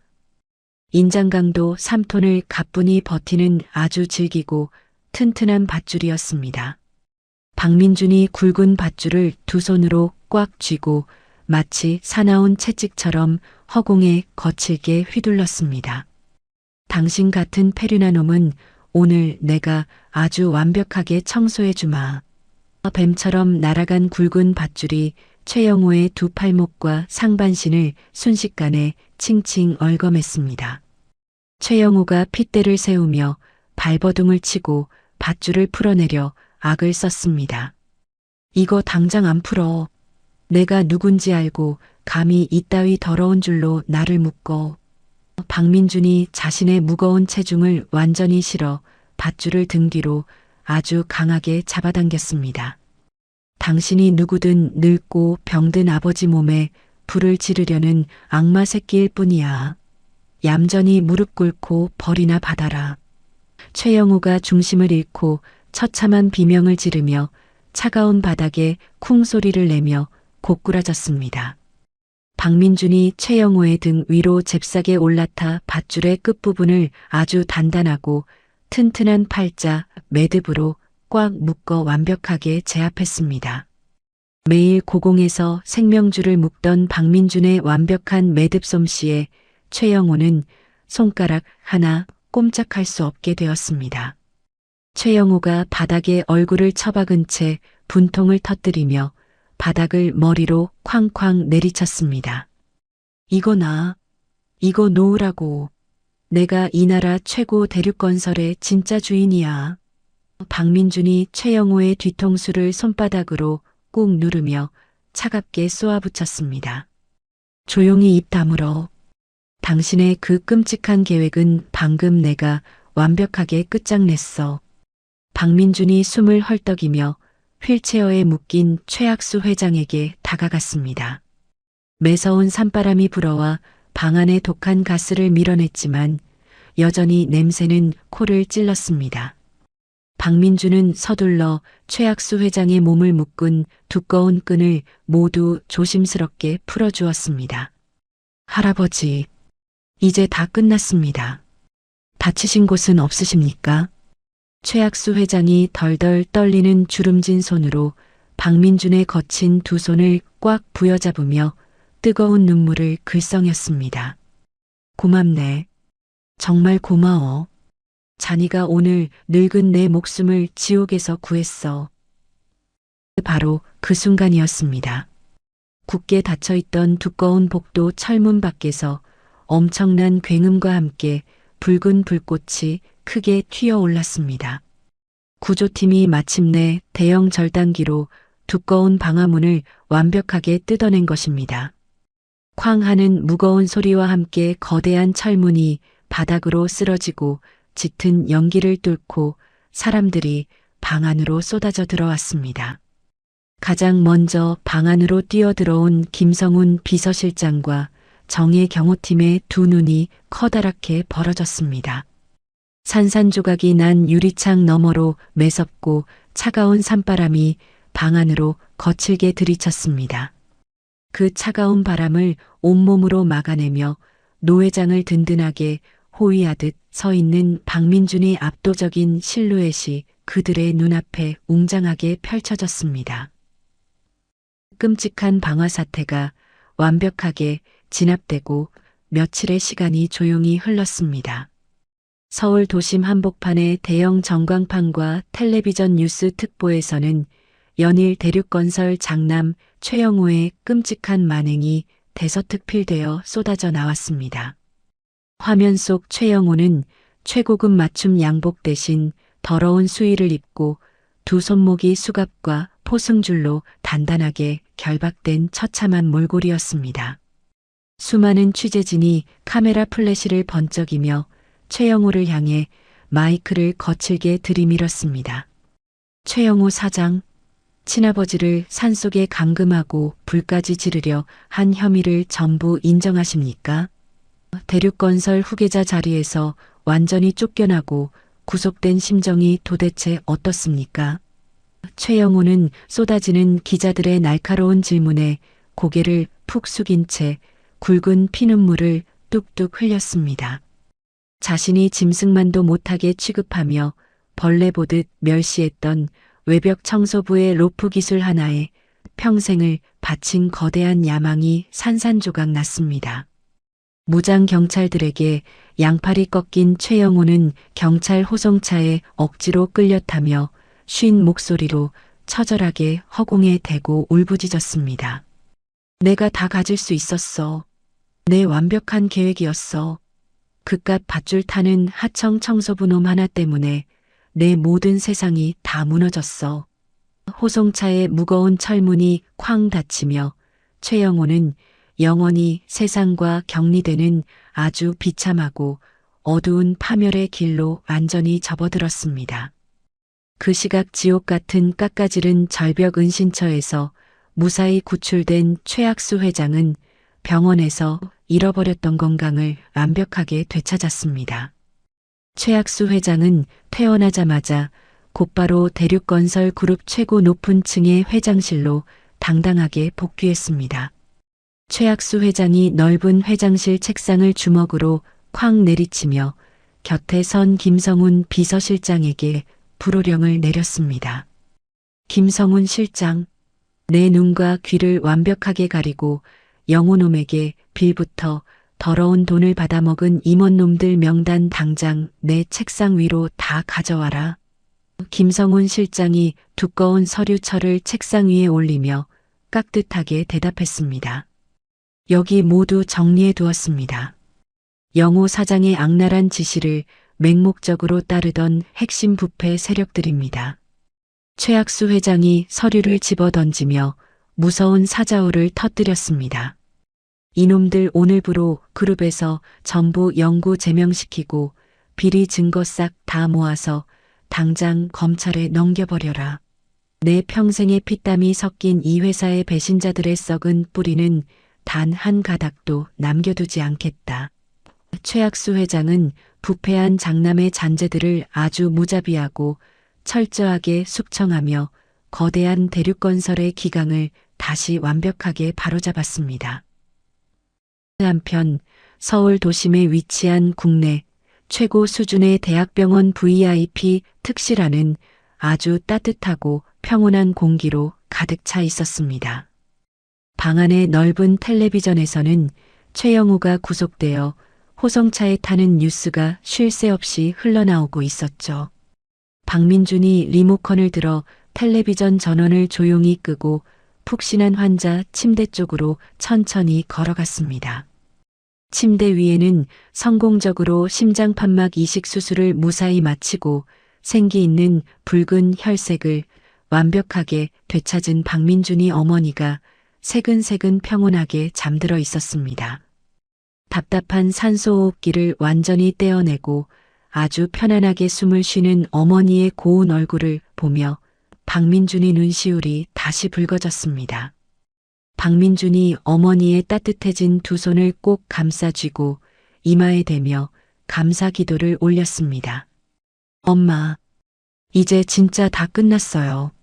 아프지 말고 건강하게 오래오래 저랑 같이 행복하게 살아요. 그때 인기척을 느낀 어머니가 감았던 두 눈을 천천히 뜨고 박민준을 바라보며 아주 부드럽게 미소 지었습니다. 우리 착한 아들 민준아, 엄마가 꿈을 꾸는 것 같아 가슴이 하나도 안 아프고 숨 쉬는 게 이렇게 편안할 수가 없어. 강민준이 어머니의 손등에 입을 맞추며 환하게 웃었습니다. 꿈 아니에요, 엄마. 수술이 아주 기적처럼 완벽하게 잘 끝났어요. 의사 선생님이 며칠만 더 푹 쉬면 퇴원해서 집으로 갈 수 있대요. 어머니가 고개를 끄덕이며 엷은 눈물을 흘렸습니다. 네가 그 위험한 밧줄 타고 번 돈으로 엄마를 살렸구나. 우리 아들 그동안 엄마 때문에 고생만 하고 너무 미안해. 바로 그때 굳게 닫혀있던 VIP 병실의 두꺼운 나무 문이 아주 부드럽게 열렸습니다. 최고급 소재의 검은색 수트를 아주 말끔하게 차려입고 넥타이를 반듯하게 맨 최학수 회장이 묵직한 발걸음으로 병실 안으로 들어왔습니다. 그 뒤로는 김성훈 비서실장이 검은색 가죽 서류 가방을 들고 조용히 뒤따랐습니다. 박민준이 깜짝 놀라 자리에서 벌떡 일어나며 허리를 90도로 아주 깊게 숙였습니다. 할아버지, 아니 회장님, 그룹 일로 엄청나게 바쁘실 텐데 여기까지 직접 어떻게 발걸음을 하셨습니까? 최학수 회장이 환하고 인자한 미소를 지으며 다가와 박민준의 넓은 어깨를 아주 따뜻하고 힘차게 감싸주었습니다. 민준군, 내가 당연히 당장 와봐야지. 자네 어머니 심장 수술은 아주 완벽하게 잘 끝났다고 병원장에게 직접 상세한 보고를 다 들었네. 어머니가 침대에 누운 채 놀란 눈으로 박민준과 최학수 회장을 번갈아 쳐다보며 조심스럽게 물었습니다. 민준아, 이 훌륭하신 어르신은 도대체 누구시니? 박민준이 쑥스러운 듯 머리를 긁적이며 대답했습니다. 엄마, 제가 일하다가 아주 우연히 도와드린 할아버지셔. 이 회장님께서 엄마 수술할 수 있게 엄청나게 큰 도움을 주셨어요. 최학수 회장이 어머니의 침대 곁으로 다가가 아주 정중하게 허리를 굽혀 인사했습니다. 어머님, 이렇게 훌륭하고 바른 아드님을 키워주셔서 제가 다 진심으로 감사드립니다. 아드님은 지옥의 불구덩이 속에서 제 늙은 목숨을 건져준 아주 위대한 생명의 은인입니다. 어머니가 깜짝 놀라 두 손을 모으며 연신 고개를 숙였습니다. 아이고, 우리 민준이가 회장님 목숨을 구했다니요. 부족한 놈인데 이렇게 큰 은혜를 베풀어 주셔서 제가 몸둘 바를 모르겠습니다. 박민준이 최학수 회장의 두 손을 마주 잡으며 목이 메어 대답했습니다. 전부 다 회장님 덕분입니다. 수술비 1,000만 원만 내주신 게 아니라 이 비싼 VIP 특실에 대한민국 최고의 의사 선생님들까지 다 붙여주셔서 저희 어머니가 기적처럼 완벽하게 살아나셨습니다. 최학수 회장이 껄껄 웃으며 박민준의 손등을 꽉 움켜쥐었습니다. 무슨 섭섭한 소리를 하는가. 내가 대륙건설 산하병원의 모든 최첨단 의료 지원과 비싼 약값을 앞으로 평생 쏟아부을 테니까 어머니 건강 걱정은 이제 평생 내려놓고 푹 편히 지내게. 박민준의 거친 두 뺨 위로 뜨거운 감동의 눈물이 흘러내렸습니다. 정말 감사합니다. 저는 그저 제가 마땅히 할 수 있는 일을 아주 당연하게 했을 뿐인데 이렇게 큰 은혜를 베풀어 주시다니 평생 잊지 않겠습니다. 최학수 회장이 고개를 젓고는 박민준의 눈을 똑바로 쳐다보며 진심 어린 찬사를 쏟아냈습니다. 자니가 까마득한 절벽 허공에서 목숨을 걸고 유리를 깨부수고 들어오던 그 위대한 용기는 내 평생 잊을 수가 없어. 불의를 보고 지나치지 않은 자네의 그 올곧고 바른 심성이 나와 이 거대한 대륙건설을 완벽하게 살려낸 거야. 이때 뒤에 묵묵히 서 있던 김성훈 비서실장이 정중하게 앞으로 걸어 나왔습니다. 김성훈 실장이 손에 들고 있던 최고급 가죽 다이어리를 박민준의 눈앞에 아주 정중하게 펼쳐 보였습니다. 그 안에는 놀랍게도 금액이 전혀 적혀 있지 않은 대륙건설 그룹 명의의 빳빳한 백지수표 한 장이 영롱하게 빛나고 있었습니다. 박민준이 화들짝 놀라 두 눈을 크게 뜨고 두 손을 강하게 저으며 뒤로 흠칫 물러섰습니다. 아닙니다. 저는 이미 어머니 수술비와 병원비를 완벽하게 다 지원받았습니다. 이런 엄청난 큰 돈은 절대 받을 수 없습니다. 최학수 회장이 환하게 웃으며 백지수표 아래에 깔려있던 고급스러운 금장 테두리의 종이 한 장을 직접 꺼내어 박민준의 손에 꽉 쥐어주었습니다. 이 백지수표는 자네의 그 용기 있는 헌신에 대한 아주 작은 성의일 뿐이야. 그리고 단순히 돈만 받고 나와의 인연을 여기서 끝내라는 뜻이 절대 아니야. 박민준이 덜덜 떨리는 두 손으로 종이를 펼쳐보자 거기에는 정식 사령장이 아주 뚜렷하게 적혀 있었습니다. 이게 도대체 무슨 서류입니까? 최학수 회장이 박민준의 튼튼한 어깨를 툭 치며 아주 자랑스러운 목소리로 굳게 선언했습니다. 오늘부로 자네를 대륙건설 본사의 시설관리 및 특수보안 총괄 임원이사로 정식 임명하네. 자네같이 훌륭한 신체 능력과 책임감 넘치는 젊은이는 우리 회사에 무조건 꼭 필요한 귀한 인재야. 자네의 그 뛰어난 능력으로 우리 그룹의 가장 높은 곳들을 든든하고 완벽하게 지켜주게나. 박민준은 손에 쥐어진 백지수표와 총괄 임원 정식 사령장을 번갈아 바라보며 조각상처럼 완전히 굳어버렸습니다. 당장 어머니의 심장 수술비 1,000만 원을 구하지 못해 매일같이 아찔한 밧줄에 목숨을 걸고 매달려야만 했던 아주 가난하고 고단한 청년이었습니다.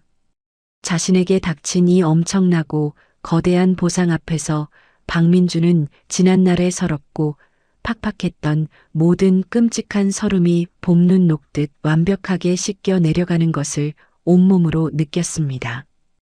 회장님, 제가 이렇게 과분하고 엄청난 자리를 정말 받아도 되는 겁니까? 김성훈 실장이 환하게 웃으며 박민준에게 정중하게 허리를 숙여 인사했습니다. 박민준 총괄 이사님, 앞으로 대륙건설 본사에서 저와 함께 회장님을 아주 든든하게 잘 모셔주시길 바랍니다. 진심으로 환영합니다. 어머니 역시 눈물을 닦아내며 박민준의 등을 부드럽게 토닥여 주었습니다. 박민준은 자신에게 완벽하게 새롭게 열린 이 찬란한 삶의 기회와 따뜻한 가족의 미래를 벅찬 가슴으로 기꺼이 받아들였습니다. 박민준이 두 발을 가지런히 모으고 최학수 회장을 향해 허리를 아주 깊숙하게 굽혀 세상에서 가장 깊은 감사의 인사를 올렸습니다. 회장님, 제 목숨을 바쳐서라도 대륙건설과 회장님을 평생 완벽하게 지켜내겠습니다. 정말 진심으로 감사합니다. 최학수 회장이 박민준의 두 손을 꽉 마주잡고 기분 좋게 껄껄 웃었습니다. 따사롭고 맑은 아침 햇살이 VIP 병실의 커다란 유리창을 뚫고 아주 눈부시게 비쳐들었습니다. 여러분, 오늘 들려드린 사연은 어떠셨나요? 벼랑 끝에 몰린 절박한 상황 속에서도 불의를 외면하지 않고 용기를 낸 청년의 따뜻한 마음이 결국 거대한 기적을 만들어냈습니다. 탐욕에 눈이 멀어 천륜마저 저버린 아들은 평생 차가운 감옥에서 죗값을 치르게 되었고, 맞선 일도 마다하지 않던 효심 깊은 청년은 그토록 바라던 어머니의 건강과 눈부신 미래를 선물 받았습니다. 우리가 무심코 내미는 작은 손길 하나가 누군가에게는 칠흑 같은 어둠 속을 끊어내는 유일한 희망의 밧줄이 될 수 있다는 것을 다시금 느끼게 해주는 가슴 벅찬 이야기였습니다.